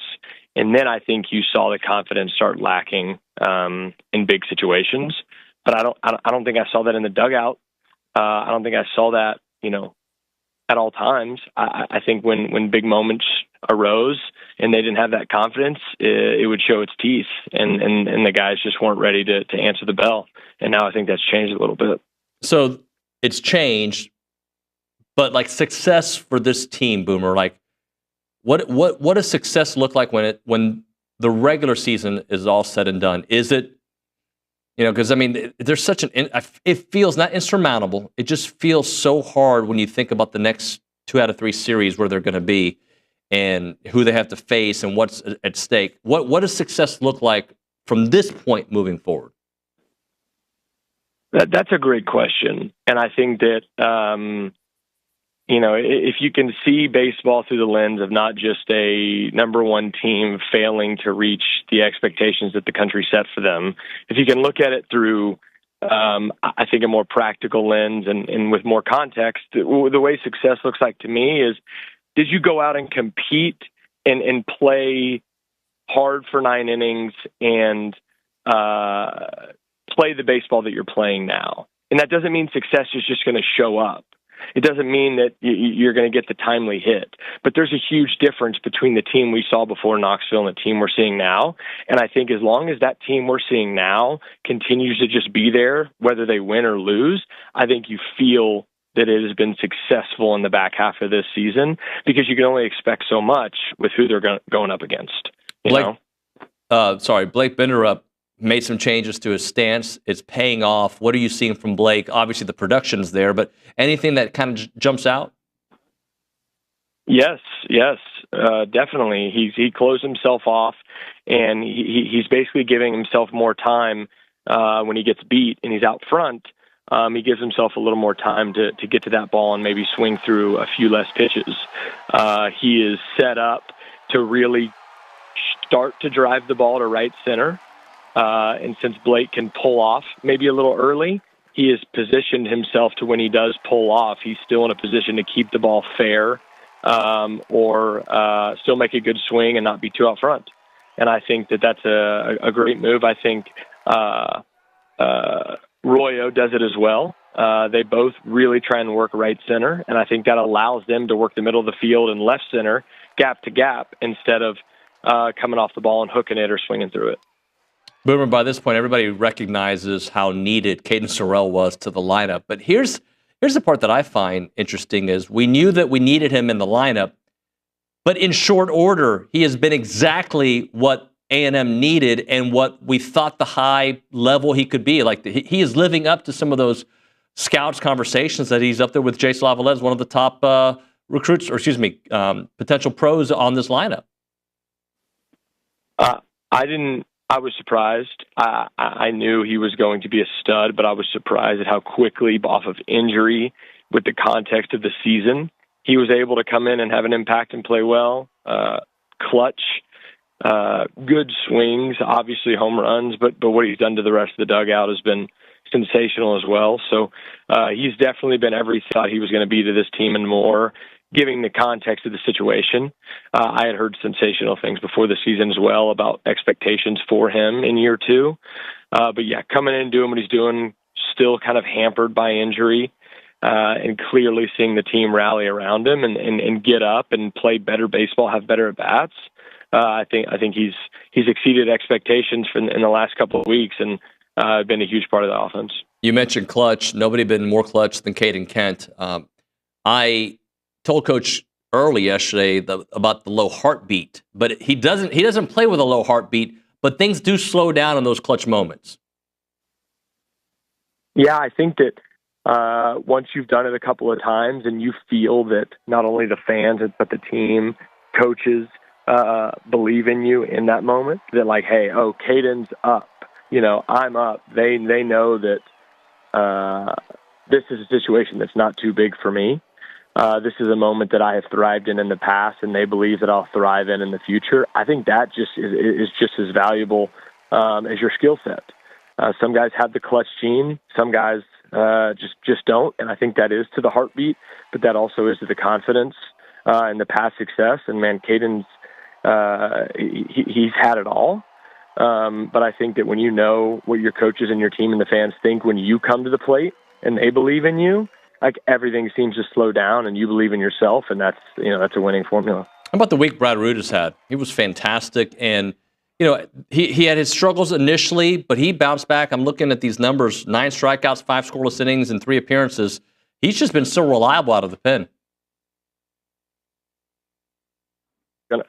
Wanted to go to all year in big situations as the veteran, and with Stewart out and Rudis kind of being that veteran presence, early lack of success, I think gave coaching staff pause to continue to go to him. And now that if he's back in your pitching style of pitching, that low slot, but also just the veteran and the past success that he's had, I think that's a big arm right now. I feel like, there's only a couple really key bullpen arms that the Aggies seem to be able to rely on, even though the talent's everywhere. So to be able to plug Rudis in, who Coach Early really has a lot of faith in, just in his pitchability and his veteran presence, I think that's super important too going forward. So I've made the comparison to Hayden Schott and Kirk Gibson, kind of obviously different moments, but a grand slam to put them within 1 run, the injury to the knee, and, are you ready to go, man? And he goes and he delivers. But just talk about Hayden, too, when this guy's been battling for now 2 seasons with injuries, and just to deliver that moment. And by the way, they had to follow it up with the Caden Kent, so it wasn't over at that point, but just setting that up. Well, I think that goes to his selfless mentality and the way he plays the game. He's never too high, never too low. He's kind of just always high, to be honest, with how he plays the game and how he believes in his team and just his role in the dugout and on the field. And so I think that when you play that way, and that's the kind of teammate you are, that you're not near as volatile in those moments and you're more clutch. And I think that's what Hayden Schott is. But I think that he's taken his role on the chin, and that's someone who's not as effective in the field. That's someone who really has to hit the ball well, and he can't move well, so he better hit or he's not going to be in the lineup. But if he's not in the lineup, he's still one of the more valuable guys on the team, just based off of how he runs that dugout and keeps the team going based off of last year's success too. The guys trust him. So I think for him to be able to ride the bench for a little bit, then show up and have that pinch hitting role or have the starting role and just say, hey, whatever it is, I'm going to be your guy. Whatever helps his team win. I think that's the kind of player that every coach dreams to having on their team. Boomer, I think we're probably the same on this, but I'm not really worried about Ryan Prager. I know he's kind of been battling through some mechanics and some issues, but I still think we know Ryan Prager, and he's going to work his way through. And even when he does have some issues out there, he still puts his team typically in a position to win. Well, here's the deal. Ryan Prager has one of the best makeups in college baseball as far as his confidence and his pitchability on the mound. And I think that's something that he's always going to be able to go back to, and so is this team, is when he's on the mound, like, he can get it going, and he is a track record that allows you to believe that he will get it going. I'll say the only thing that gives me pause about Ryan right now is he able to locate his stuff and mix his stuff almost at a perfect level, because if he can't, his velocity and the movement on his stuff doesn't seem to be good enough on its own. And so I think Ryan will get a little bit more velocity back as the season finishes off, and I do think he'll be more effective on the mound. But I think that right now, that's what stands out to me, is that 87-mile-an-hour fastball isn't 90 that it was last year, and it doesn't give him quite as much room for error if he's not on location-wise on the mound. So that's something to keep an eye out for. Boomer, let's close out with this. Look, we know the tough challenge ahead. We've gone through it: Arkansas, Texas, Missouri, then LSU. That all being said, what is realistic this weekend? Maybe not from a wins and losses, but like, it's impossible to expect, all right, they're just going to keep finding ways to win against these amazing teams, but why not? I think that's the mentality you have to have, right? Is why not? It's you've done it maybe in the most hostile environment in college baseball, arguably, against one of the best teams in college baseball. So why not is definitely a fair question. You're going to have to do it again 2 more times to a certain extent. I think what's realistic is, you got to get a game at Texas and at Arkansas, and if you get 2 at one of those places, you're doing great. Then you got a real chance coming home versus LSU and Missouri. But I think you just have to go in with why not? Like, everyone has proven to be mortal in this league, even though it's a very, very deep league. And so because you know that, and because you've seen your success as a team in Knoxville in big moments, then yeah, why not's definitely the question. And it would not surprise me to see this team go on a run and win most of the rest of these series. Boomer, great stuff, man. Thanks so much for your time. Yeah, no problem, David. Talk to you soon. Take care. Boomer White there on the Buppies Catering Hotline. Appreciate his time here on the program. We'll hit a break. We'll come back with a final segment of the 9 o'clock hour before we start 10 o'clock. 10 o'clock, Luke and Matthew are going to join us for Aggies and the Pros. We're going to have the Association of Former Students around the SEC and a lot of great just talk. We'll talk with each other. Right now, a moment for Caldwell Country Chevrolet, Highway 21 in Caldwell and online at CaldwellCountryChevrolet.com. Customer service focus, guys. That's what they do. There's car buying, and then there's Caldwell Country difference, and their strong, committed sales staff brings decades of experience to the table with one goal: complete customer satisfaction. Just ask the entire team who found their dream SUV by going there. There's a family that we know that went there and got theirs. We got ours there from it as well. They got a Silverado at price that they just cannot believe, and they got the great trade-in value and the great customer service. They don't just make sales, they build relationships. That's why they offer complimentary pickup and delivery for their service customers, because they know that everybody's time is valuable. The Caldwell Country promise is simple. We treat every customer like family. Remember, it's about a 15-minute drive, the edge of Bryan, to the beginnings of Caldwell. A short conversation away, but you'll see the difference when you step on the lot and you do business with the great people at Caldwell Country Chevrolet. Highway 21 in Caldwell. Online, CaldwellCountryChevrolet.com.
And we're back. TexAgs Live, presented by David Gardner's Jewelers. Troubadour Festival returns to Aggie Park on Saturday, May the 17th for the ultimate Texas barbecue and country music experience.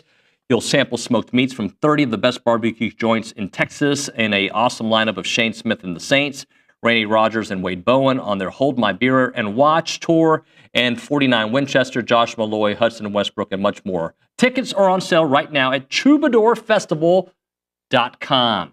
We go to the Angry Elephant News and Social Center. Read, Neil. Yeah, David. So this actually yesterday, the SEC announced Equestrian League awards, and the A&M equestrian team actually collected five all SEC honors, and Lauren Hansen was named the SEC Rider of the Year for reining. She's actually the second Aggie in program history to earn this award, and the first went to Ariana Gray in 2023. Okay. Equestrian, Tana does a great job with that team, and they constantly are vying for championships. What else do you have for me, my friend? So we had a comment earlier saying that Texas, South Carolina, and Arkansas were probably Reed's worst games. So let's go in reverse order. Texas, part of that was not being able to get 4th and 1s, and I agree. Texas's defense was fantastic in that game. Marcel did struggle. South Carolina game, that's the game where Le'Veon got hurt. What were his numbers in that game? He threw for 206 yards, 1 touchdown, 1 interception, completed 64%. Arkansas, was that the game before Missouri? I feel like it was. Yeah. And that game, he wasn't fantastic in that game. I agree. 50% completion. And then Connor came out and just was incredible. Mm-hmm. So you're right. That's a good point. All right, we'll hit a break. When we come back, Ags in the pros, Luke and Matthew Dawson. Plus, Luke will give us a little bit of an update on Aggie hoops recruiting, transfer portal open. That and more. It's TexAgs Live.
TexAgs Live, presented by David Gardner's Jewelers Rollo Insurance Studio.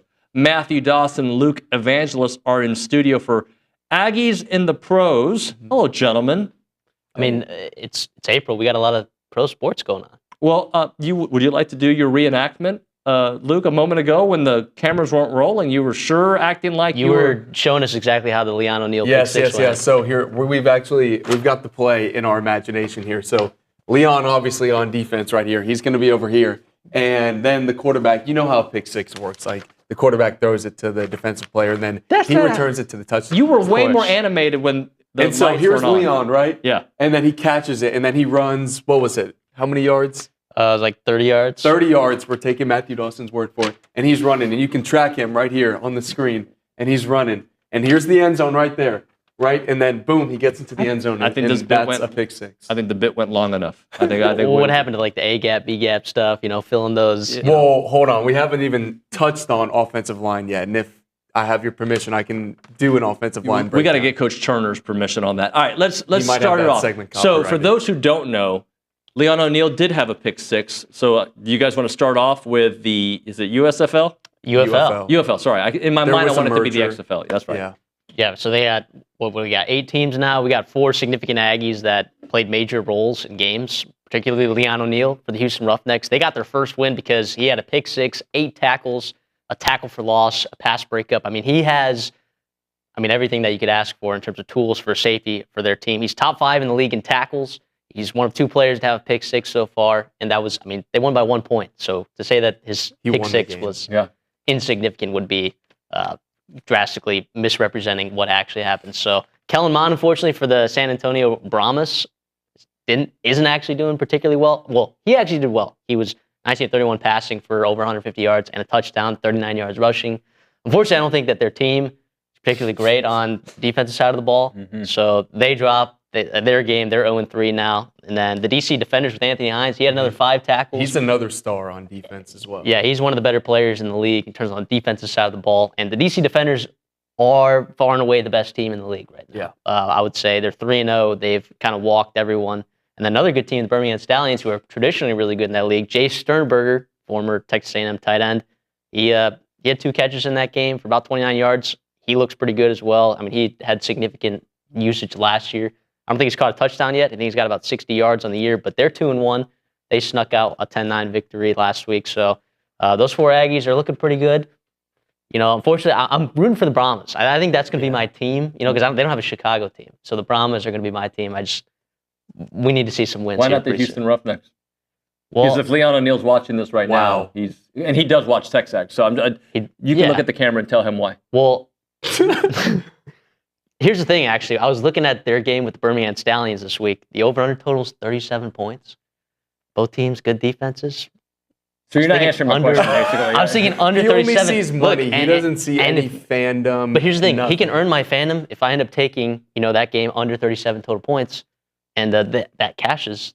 Then I have a better reason to be rooting for the Houston Roughnecks. But then he's telling Leon, don't do your job exceptionally well. No, I'm saying what if he do your job exceptionally. No, but exceptionally well means multiple pick sixes. Because just doing your job great, not allowing points. But then if I can reenact another pick six. No, I'm good.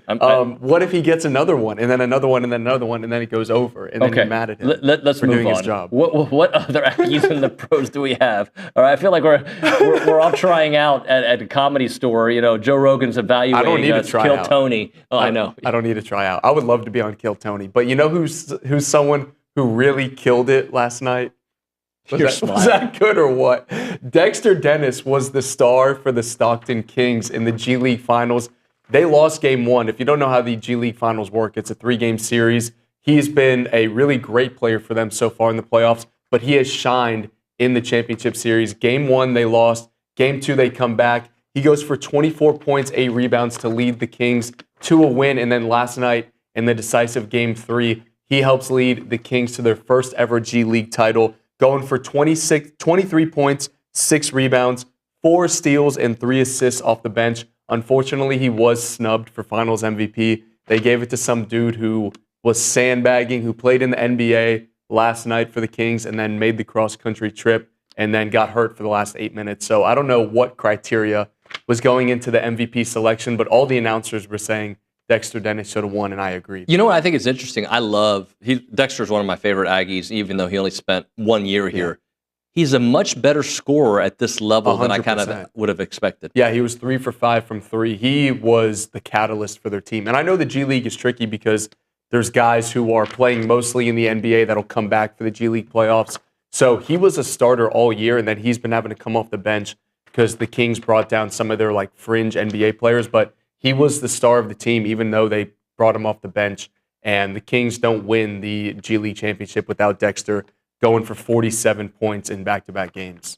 Anything else in Ags and the pros? Yeah, we can continue on the NBA. Quentin Jackson, as you know, has been bouncing between the G League and the NBA on that two-way contract. And the beauty of teams clinching the playoffs already in the NBA means that their G League players get to finish out the year when their seed is already kind of locked up. So Q had a great game for the Pacers the other night. 21 points, 6 rebounds, 4 steals, and 2 assists. Pretty much an identical stat line to what Dexter Dennis just put up. And he did that in the Pacers regular season finale. That might be the last time we see him this year outside of garbage time in the NBA playoffs, but Q is guaranteed to go to the playoffs again for the second straight year. The Pacers are the 4th seed in the in the East. DeAndre Jordan and the Nuggets are the 4th seed in the West, and then Alex Caruso and the Thunder are the number 1 seed in the West. So a potential second-round Aggie versus Aggie matchup to watch out for in the NBA playoffs. Luke, explain this to me because I feel like every time we get an update on Q, it's something really, really good. Yeah. And he's still bouncing around between both leagues. Is there a reason for that? Well, so when he was on the Capital City Go-Go, which was by the way, favorite G League name. Like what Capital City Go-Go, that's unbelievable. When he was on that team in the Wizards organization, the Wizards were really bad. So he was able to play more in the NBA, but like the exposure he was getting wasn't the best. On the Pacers, he really only plays sparingly and when they have a bunch of guys out with injuries. So he's getting less opportunities, but he's on a better team, which means he could get garbage time in the playoffs that really piques the interest of another team. So there's less opportunities for him to play at the highest level, but he's on a better team, so he's getting more exposure opportunities, if that makes sense. Yep. But he still has that valuable two-way contract to where they can send him down to the G League and he can get reps and continue to dominate at that level. And then when he's ready to come play in the NBA, like he's dropping 21 points. And I think he had 26 on Houston earlier this year. So he's a phenomenal player and he's going to get his chance soon. Okay. What else do you have for us, guys? Well, in the MLB, AJ Minter, now pitcher for the Mets, previously for the Braves. They're in the lead in the NL East. He had 2 appearances this weekend, 2 innings pitched. So 1 inning for each of those appearances. No runs allowed. He's right now ticking with a sub-3 ERA right now. So he's kind of rolling early this year. He'll be a key piece for that Mets team because that is a pretty loaded division and a pretty loaded conference right there. Like the NL, I mean, it's pretty stacked with certain teams that you're looking over there. The NL West is looking crazy with Giants, Dodgers, Padres are like 14-3 right now. So he's going to be a key piece for those Mets moving forward, and we're going to need to see him continue to dominate out of the bullpen. Hey, I've got one for you. How about some WNBA? We got to show some love to Aisha Coulibaly, Joni Taylor's star. She was just drafted to the Chicago Sky, 2nd round, 22nd pick overall. And I know Joni Taylor's team was not, what we all thought it would be this year, but a lot of that had to do with AC being injured right when conference play started early in the season. So we wish her all the best in Chicago. I know her that's A&M great career, that she was drafted with that injury, too. Yeah, exactly. Like that's how good of a player she was. She was the best scorer on the team for 2 years in a row, and we wish her all the best, even though her A&M career did not end the way that we all wanted to, with her missing most of her senior season. But the transfer from Auburn was a great story for Joni Taylor, and ultimately a success that hopefully she can sell in recruiting as, hey, we've got a WNBA draft pick, and I know Gary Blair was wildly successful with multiple picks seemingly every year, but now Joni Taylor has that one to hang her hat on. And there was a great video out on Twitter, I believe Aggie Women's Basketball posted it, of all her teammates in the living room with her and like mobbing her and celebrating her when she got drafted, which was a great video to see. The Chicago pipeline for Texas A&M. In the last 2 years, Kennedy Carter, Sydney Colson, and Aisha Coulibaly all playing for the Chicago Sky. My Chicago Sky. That's clear. They're going to have Angel Reese. They're going to have Haley Van Lith. Like the SEC pipeline is clearly the SEC women's basketball runs the WNBA. Dawson, I know you've got some NFL draft stuff for us, right? We're getting close. Well, look, speaking of Chicago, I mean, Shamar Stewart did have a top 30 visit with the Chicago Bears, my Chicago Bears. So, look, it wouldn't hurt, all right, if, that was the place that he landed at. I Because the think Bears do have a high draft pick for how many? A lot of years in a row now. But continue. 90. Yeah. No.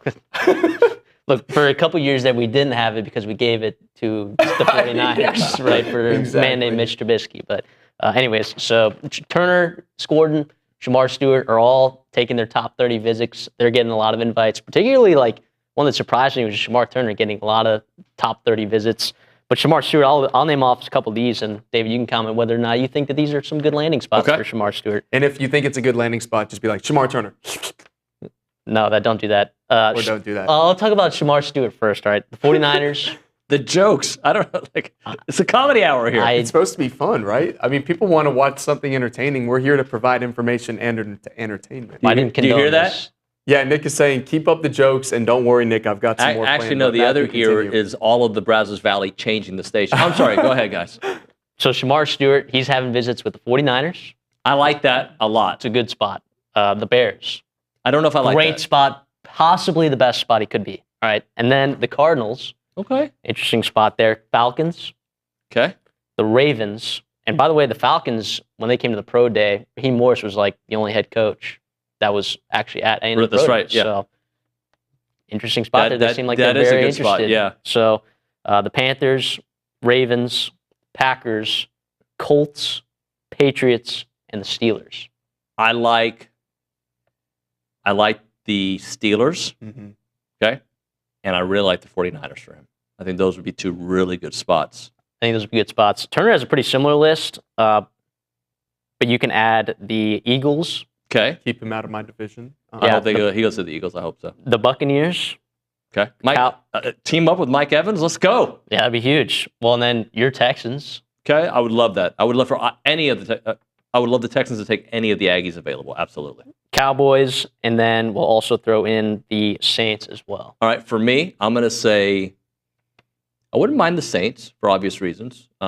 It's close. We'd be able to see him. Did you sit?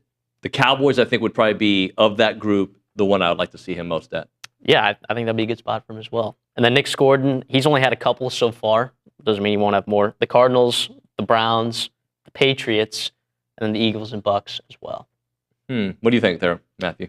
I've seen some stuff. Daniel Jeremiah actually had, Shamar Stewart mocked to the Eagles pretty late in the first round. If that ends up happening, then I don't know that they would take necessarily Nick Scorden to fill an edge spot there. Okay. But if they need an edge later in the round, right, and they're looking for an athletic guy, I think Eagles would be such a good spot. I mean, with the development that they've had on that defensive line, he would be rotating in and out with just fresh bodies, elite SEC talent athletes, and they're coming off of a Super Bowl win. So I think that would be a pretty good spot for Nick Scorden. And then obviously the Bears, which they don't have a top 30 visit. But that doesn't mean that they're not interested in him. Right. I mean, the example, the Buccaneers, they had 30 visits last year, and the only person that they drafted that came from a top 30 visit was Tyke Smith.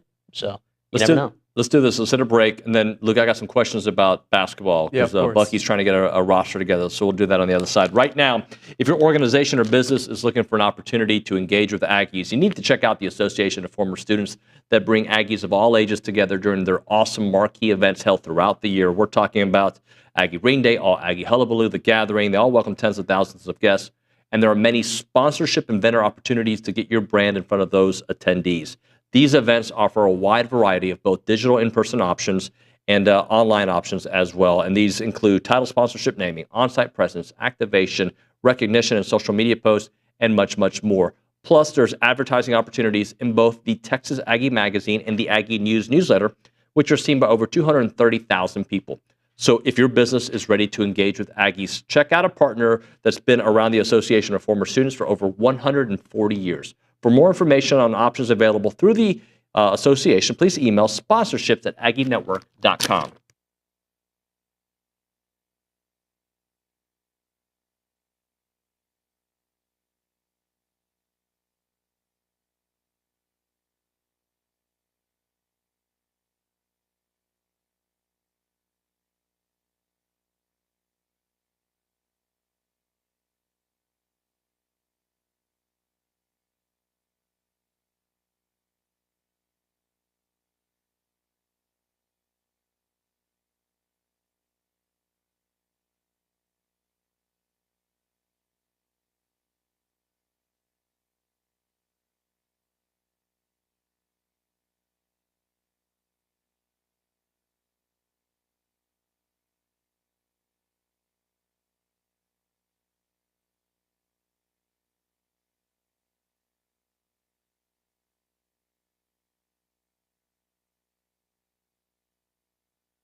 We're TexAgs Live. We're presented by David Gardner's Jewelers, Rollo Insurance Studio.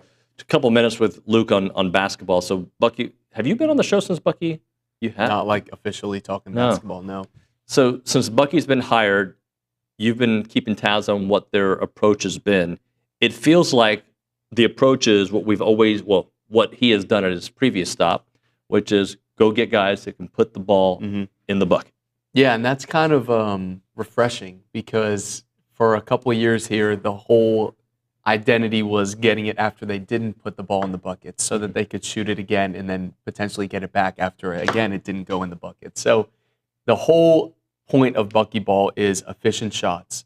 They don't take mid-range shots. It's either a three or it's at the rim. So you're looking for guys that can fill it up from deep and that are efficient inside. And that's really what basketball has become. And that's why I think once Bucky gets this thing rolling, my expectations for year one are different for year two and year three and beyond for this program. But once he gets it rolling, this is going to be a much more advantageous system to recruit into because this is how the NBA is played. This is how the game is played at the highest level, is taking the most efficient shots, as many shots as possible, as fast as possible, and we'll worry about defense later. Yeah. But that is going to be key because who wouldn't want to play in that system? All his former players have talked about like who wouldn't want to play in this system. Jermaine Marshall told me that their practices are harder than the games, but it's so much fun to play in those games because you've already faced anything you could possibly come up against in practice. I've told you this before, I've said it on the show, what I worry about is building a roster this year that leads to success next year. The two guys they've brought in so far have 1 year of eligibility. So this is, quote unquote, a Band-Aid, but it could be potentially a very good Band-Aid, like the kind that kind of sets you in the right motion. So let's talk about Jakari Lane, who he committed on Friday from North Alabama. Talk to me about his game because I'm looking at the numbers, 42% from the field, 40% from three, like a guy that can score multiple ways. Yeah, 100%. And that's what you're looking for. And what I think this roster is going to be built more on is those mid-major scorers who are prolific at their respective schools and then that are going to make the jump up to the next level. And I know people, like I've seen it in the comments of my story or of the transfer portal thread, is like, how do we know these guys are going to work out at the SEC? Like they're talking about going from the Colonial Athletic Conference to the best conference in all of basketball. But we don't know. We don't know. One, we don't know. But two, I can tell you with facts and data that what people don't realize is that the SEC is built off of mid-majors. Look at Florida. Their best players were from Belmont and Iona.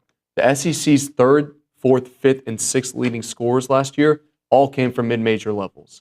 The player of the year in Janai Broome was at Morehead State. So you don't know. I'm not saying Jakari Lane is going to lead the SEC in scoring, but I'm telling you that Bucky is doing what a lot of other coaches at the best schools in the SEC, Bruce Pearl and Nate Oates, and they're doing exactly what they're doing. Yeah, is you go get guys who are prolific scorers and elite contributors at the mid-major levels, and their game is going to translate to the next level. Look at Mark Sears, who's going to go down as one of the best players ever at Alabama. He was at Ohio, like barely averaging double figures, and now he's first team All-SEC. So it's a little bit unconventional compared to what A&M fans are used to, and we're going to recruit guys that are 4 stars, and they're not going to play until their sophomore year, and then we'll get high major guys out of the portal like Levesque, who was at South Carolina, Payne, who was at Minnesota, or Phelps, who was at SMU, which is basically a power conference. But it's going to look more like how the traditional powers are doing it, like the best teams in the SEC are doing it, getting those prolific scores from the mid-major levels. By the way, Bucky has seen Jakari Lane up close and personal. Didn't he score 32 against Stanford? 32 on him, 6 assists, 6 rebounds, 5 steals. He was Northern Alabama's best player, not just in that game, but in that season. And I kind of like that because it brings some familiarity of Buzz's staff love to recruit guys that they've already seen before and that they've had to game plan for, or that, I guess in Bucky's case, like he's going to be heavily recruiting a guy that was on his team and then transferred out to a power conference school, but now is in the portal again. And then you're looking at guys who they played against in their conference in the SoCon that are some of the best mid-major transfers out there. Bucky is recruiting some of them. So I like that when you're behind by 2 weeks and essentially more because they don't even have their full staff together yet, it's hard to do these big recruiting weekends when your staff isn't full. You don't fully have that support staff in place to host a ton of guys. But as we are building the staff, you're going to see more compared to the 1 or 2 visitors they had the first weekend versus what Billy has been talking about as their big recruiting weekend this upcoming weekend. So as you build more of the staff around Bucky, they're going to be able to host more guys and continue to build on that roster. Zach Clemens, I'm cautiously intrigued, right? Like I know the numbers haven't been there, the playing time hasn't been there. I know he was a highly touted recruit coming out of high school, so it's one of these like risk versus reward. Right. The risk isn't big, the reward could be huge, or it could be just a very nice added piece. Yeah, and at the end of the day, when you're 2 weeks behind in the portal, you have to fill a roster. This is not like he's only having to fill 3 or 4 spots. We're talking about over like possibly 10 to 12 spots, depending on how many scholarships, if scholarships are even going to be a thing. There's a lot of factors. There's a lot of factors, but at the end of the day, at the very least, you need 10 guys because they've gotten Jeremiah Green to recommit. That's 1 incoming freshman, and you've got Chris McDermott. That is 2. So you add in the 2 portal additions, that's 4 players. And Bucky likes to play 10 players. And just to make sure, in case there's an injury, you probably want to have at least 12 guys on your roster. So we know they're going to need to, at minimum, get 10 guys out of the portal. And not every single player is going to be a star. Not everyone is going to be a Jakari Lane, who's a double-digit scorer and leading his conference in scoring. Not every player is going to be like that. So you need guys who can be depth pieces and add valuable experience or size or shooting or physicality. They have to have some trait that is going to make them valuable. And Clemens is someone who was buried at Kansas. He didn't play, but he was loyal to that school and stuck it out for multiple seasons. And now he gets to return to his home state, being from San Antonio, and gets a chance to play significant minutes off the bench for Bucky. I'm not saying he's going to be a starter. I don't expect him to be a starter, but he was a former top 40 recruit playing some of the most competitive high school basketball at Sunrise Academy, which is one of the top prep schools. And you don't just average 10 and 6 at the highest level in high school without being a player. And after being buried at Kansas for a couple years, if you can find some of his game again, a guy who shot 37% from 3 in high school, if you can find that again, that's going to be a valuable addition. Well, sometimes it's system, right, and fit. So Kansas is a great program, and you go there and you expect X, Y, and Z, but they have their pick. Maybe the system wasn't conducive to his game. And Bucky said this, like they're going to have to, they can't be as picky as they want to be in the portal because they were behind. He recognizes that they got into it late, but you're not just going to take someone just to be a body, just to fill a roster spot. That's not going to work for him in year 1. So they're being as diligent as possible in the portal, but still only taking guys that are a fit. You're not just going to take someone to fill up a scholarship. That's not how Bucky's going to run his program. So he's looking for guys that you can evaluate, even though they, like Billy, the main thing he said about Clemens was like, what if this guy was playing at Samford for a couple of years? What would his numbers have looked like? So they're trying to get the best players they possibly can. And sometimes those are guys who are at the best schools in the country that just didn't play. Right. So it's how is his game going to translate to Bucky ball and Bucky's system? And if they believe Zach Clemens can do that, then I have full faith in this coaching staff that they're going to find more guys that, like what Buzz did with Anderson Garcia. Nobody even looked twice at a guy who averaged 2 points and 2 rebounds at Mississippi State. And he ends up being one of the most favorite players of every Aggie fan in A&M basketball history. So, and Henry Coleman is another one. But those guys had multiple years to develop. You're hoping Bucky can get it out of some of these guys who are only going to be here for a year or maybe 2. I'm looking at some social media reports that Duke Miles could be on campus this week. And I remember him a couple years ago. Didn't he he scored quite a bit. I feel like he was a very high scorer. Last year, I think he had a little bit of a reduced role. Talk to us about Duke Miles and if he were to come to A&M, what that could do for this backcourt. Yeah, so he was actually at High Point the year before, and he was putting up 17 a game. And then the year before that, he was at Troy and putting up 14 a game. So he's another guy where Oklahoma got a elite scorer at the mid-major level and turned him into a really valuable piece for them, averaging 9 points. But the key is you got to look at the three-point percentage, because Bucky is not going to recruit someone that he doesn't believe can be an effective three-point shooter at the highest level. And Duke Miles shot 43% in the SEC, which he's no Bryson Goodine. Maybe if Bryson Goodine was in the portal, that dude would love playing at Reed Arena, but I think Bucky will settle for his teammate in Duke Miles, who was... If they can get him. If they can get him, yes. And the key here is just telling Duke's story a little bit. He entered the portal. This is a guy who's played 5 years of college basketball, had injuries, redshirted, and so he's a valuable player because he has experience and he can do it at the highest level. But he entered the portal out of Oklahoma. Oklahoma's team was very old. They're going to lose Jeremiah Fears, so he was looking for a place where he can win immediately and contribute immediately. He commits to Virginia, I want to say a couple weeks ago, and Virginia is overloading in the portal. They bring in Jakari White. The backcourt starts to look a little bit crowded. Duke's thinking, I don't have the role here that I think I'm going to have, that I was told I was going to have. So he decommits from Virginia a couple days ago, I think 3-4 days ago. And now he's already got a bunch of visits lined up. So A&M gets the first visit, which is, in this day and age, it is key. That's the prime one, right? It's the prime one because you can't let them leave campus. Exactly. You can't let them leave campus.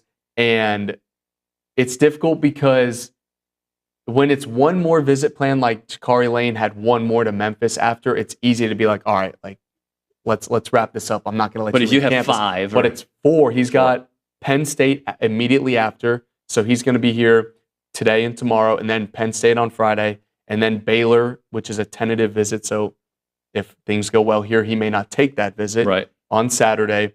And then over the weekend, USC, and then he's trying to schedule a visit for Creighton. So those are a lot of competitive schools. We know the NIL backing that USC has, that a school like Creighton has, that's trying to make a run in McDermott's last couple of years.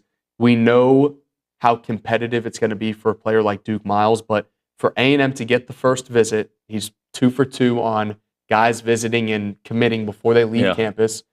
If A&M can lock that down, that is another piece in the backcourt where Duke Miles, you are the set-in-stone day one starter from the guard position with Jakari Lane, and you feel a little bit better about what this team looks like moving forward. And that's not to say if he doesn't commit before he leaves on Thursday that the visit was a failure, because he can still circle back and ultimately commit to A&M, but you have to feel really good about A&M getting that first visit, because they ultimately can dictate, hey, if that visit goes really well, you don't need to go to Penn State, you don't need to go to Baylor, you don't need to go to USC. This is your home, and Duke Miles, you could have a roster addition before we hit the weekend. All right, we got about 30 seconds. Over the next week, you expect 5, 6, 7 potential guys, because they've got to start getting some numbers. I mean, you're gonna have those numbers in visitors, and if Bucky the closer has shown me anything so far, able to get Jakari Lane to not take that visit to Memphis, he got Zach Clements to commit before he even flew back home. So if he can continue to build that recruiting momentum, and this staff, as we know, has some elite recruiters on it with Mitch Cole and Kyle Keller who know how to sell Texas A&M. They did that for multiple years under Billy Kennedy. I feel confident that you're going to get a couple more pieces in the boat, but I can't put a number on every visitor they get is going to commit, because not every visit goes well, and not every player ultimately wants to play at A&M for 1, 2, however many years under Bucky. But I do feel confident that by the end of the weekend, this roster is going to have more of a shape to it. Thank you, Luke. Appreciate it. No problem. All right, Bird Dog, where hunters and landowners thrive. If you're looking for premium hunting access, own land, and want to maximize its potential, you need to look at Bird Dog. They'll take great care of you. They're an Aggie-owned company that are passionate about connecting hunters with exceptional experiences. They're fantastic. I've done it while helping landowners optimize their property's value. Think of them as an Airbnb for the hunting community. And if you're a hunter, find booking opportunities across their 60-plus partner ranches, whether you're planning for a corporate retreat or a weekend with friends. And also landowners, they're expanding their services to help you maximize profitability through many different services, including hunting revenue through their booking platform, expert tax benefit aggregation, and specialize in consulting that delivers $100 to $500 per acre of land for many of their clients. The website is birddogit.com. For first-time hunters to seasoned outdoorsmen, Bird Dog is committed to preserving that hunting tradition. Check it out, birddogit.com.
And we're back on TexAgs Live, presented by David Gardner's Jewelers, Rollo Insurance Studios. Time for Around the Association. Got Scott Walker, class of 90, Vice President of the Association of Former Students. Hello, sir. Hey, brother. How are you been? I am great. Yeah. And Libby Ogburn, class of 26, External Relations Coordinator for Student Muster Committee. Hello. Hi. How are you? I'm well. So hold on. You're from where?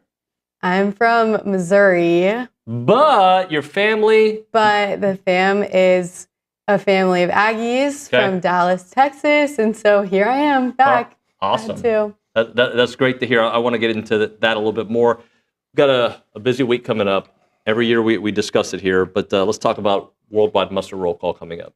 Absolutely. It is muster season. I always say the thing that makes Texas A&M so special is our traditions and our values.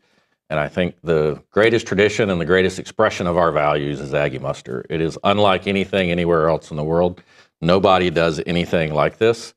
And a few years ago, actually more than a few now, back in 2017, we decided to do a deep dive on all things related to Aggie Muster with two goals in mind. One was to ensure that the tradition not only survives, but thrives and strengthens. As the university grew, it was important to us to take steps to ensure that the muster tradition remains as strong as it has always been. And the other thing was we wanted to be sure that the central premise of muster holds true, which is that every Aggie's name will be called when they pass.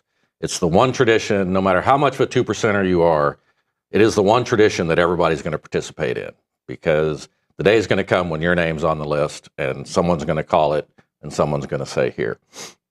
And what we discovered was that the Aggie network has gotten so large and so spread out. There are 600,000 former students of Texas A&M. 550,000 of those are still alive, which is crazy to think about. And we're losing 2,000 a year at this point. It was impossible to be sure that every name was being called every year. The only way we could be 100% certain of that was to call them ourselves.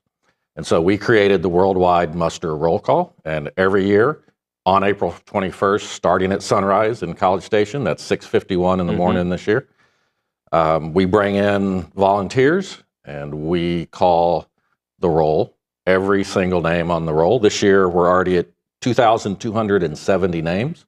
It takes hours, takes a lot of volunteers. We stream this live. You can watch it or you can listen to it. We broadcast it through speakers out to campus.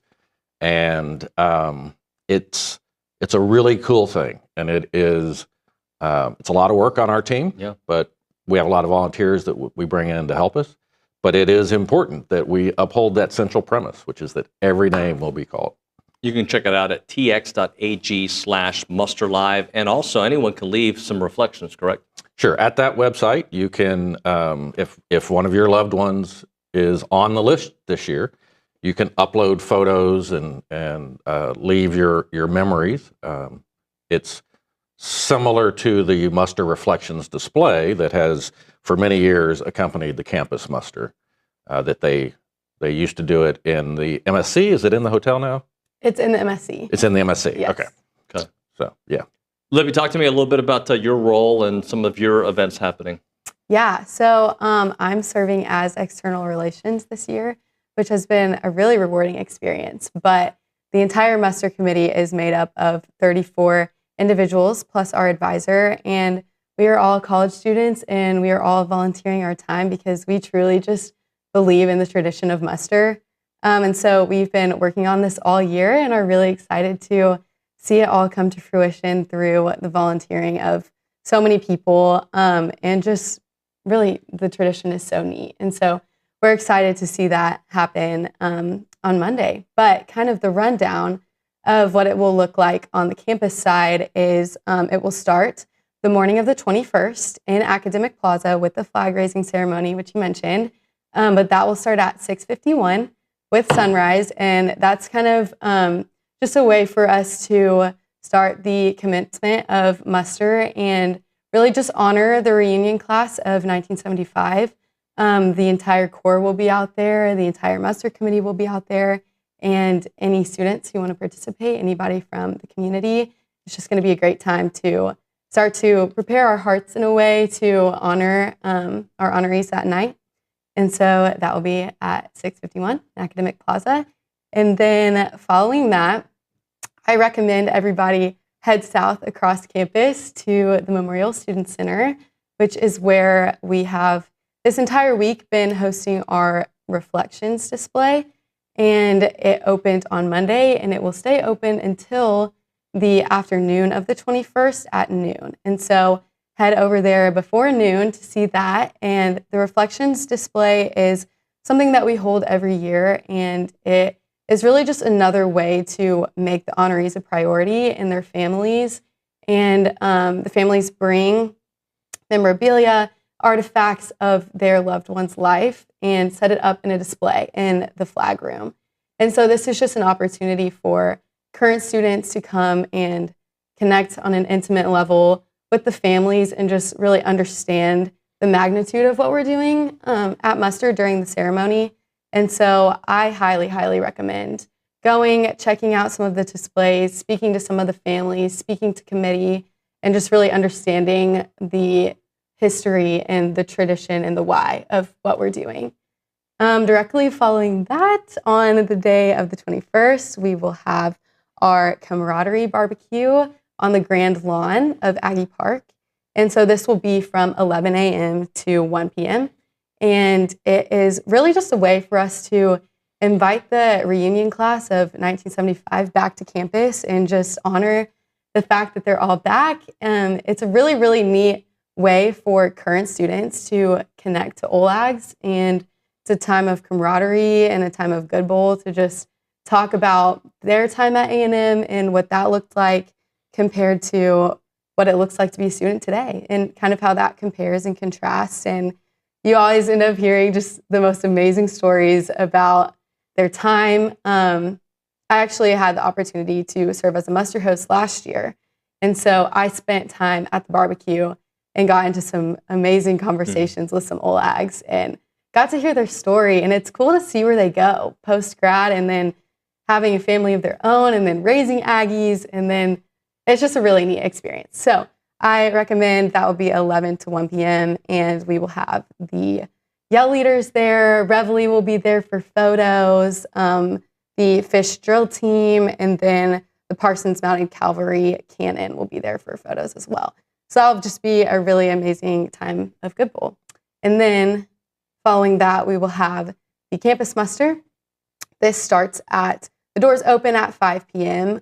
In Reed Arena on campus, and the ceremony starts at 7 p.m. And seating is first come, first serve, so I recommend getting there as early as possible. Don't want to miss anything, but this is just going to be a really amazing time to honor the Aggies that we have lost in the last year, and I'm super excited.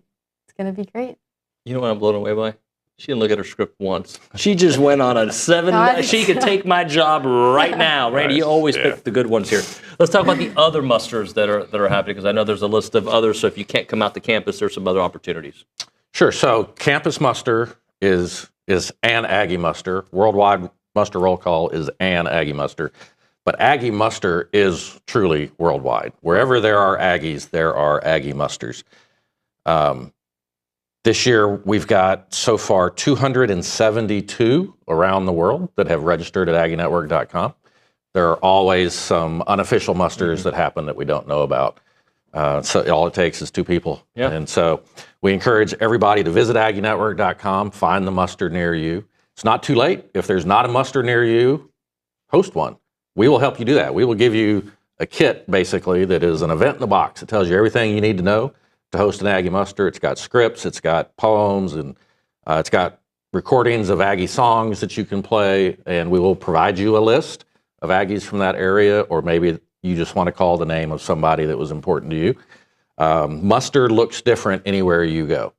Every muster has its own character, its own local flavor, and that's great. We encourage that. The essential parts, though, are Aggies getting together, reminiscing, sharing good bull, and then the calling of the names and saying here. That's the essential part that happens everywhere. There's another local one as well. So Brazos County A&M Club does its own muster as well. The campus muster is for the campus community. So students who passed and the relatives of students and faculty who passed. Brazos County Muster is local residents who aren't necessarily working on campus or don't have kids in school, so that sort of thing. So that's at the Brazos County Expo. Those doors open at 6. bcamc.org to get all the details about the Brazos County AMC Muster. Before we go, positions, there's jobs, you guys are hiring. You're like monsters.com back in the day. You got positions for days. We do, and I want to highlight our student positions today. Aggies are so amazing these days. They're better than we were back then. Of course. I mean, we couldn't compete. You just met one, right? That was my job better than me, yes. Yeah, exactly. So we are blessed that we have the opportunity to work with students and to hire students. We couldn't do our jobs without students. And there are a bunch of positions, probably 15 or more positions for students currently open on our site. And it counts as, even though we're not officially part of the university, it counts as a student worker position. So you get the benefits of, for example, registering early for classes. That's great. And it's just an amazing place to work. Yeah. Awesome stuff. Thank you both for coming in, Scott and Libby. Appreciate you very much. Thanks for having us. All right, we'll have a short break. We'll come back with the final segment. It's TexAgs Live.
All right, we're back here on TexAgs Live around the SEC, presented by Jack Sir. If you are looking to build your dream home on your lot, let Jack Sir Group help you navigate the entire project from start to finish, making sure your home is perfectly suits your lifestyle, preferences, and budget to turn your dream home into a reality. Visit jaxsir.com. That's JAXSIR.com. Nick Savage, what do you have for us on around the SEC? Yeah, well, a little bit of, I wouldn't say breaking news. We kind of expected it, but Trisha Ford's Aggies, we go by the USA softball poll, and so do they, announces the number one team in the nation. Texas A&M getting 21 first-place votes out of the 25. Out of the 4 softball polls around the country, they are number one in every single one, so they are unanimous number one in the nation. If you look at this, well, I should say 7 out of the top 10 of that USA softball poll are all SEC teams. So again, just reaffirming the fact that we all know that the SEC is crazy for softball. But the end of this schedule for A&M gets really interesting. If you look at the weekend of April 25th through the 27th, they'll host the number 10 Razorbacks, and then the last regular season of the series of the year, if the rankings hold, will be a number 1 Texas A&M traveling to Knoxville to face the number 2 Lady Volunteers. So that will be something to keep an eye on for sure. Great job, Nick. Thank you very much. Ground Shuttle offers frequent and reliable shuttles from Bryan College Station to George Bush Intercontinental Airport. Commute in comfort with luxury shuttles, reclining seats, power outlets. You can enjoy the ride, catch up on work emails, take a nap, whatever suits you. They depart from Ground Shuttle's offices next to Casa de Brazil in South College Station. Get dropped off at your office, or you can use their convenient parking. They have 9 shuttle times during the weekdays, every hour and a half, and 5 shuttle times on the weekends. Great for business travelers, students trying to get back home. You can also use their charter service as well. They're a local company, and they don't book anything they can't guarantee. Learn more at groundshuttle.com. That is groundshuttle.com. That's going to do it for TexAgs Live on a Tuesday. Tomorrow on the program, John Harris, Ryan Broniger, Trisha Ford, Pat Henry, and Pablo Escobar. We'll see you then.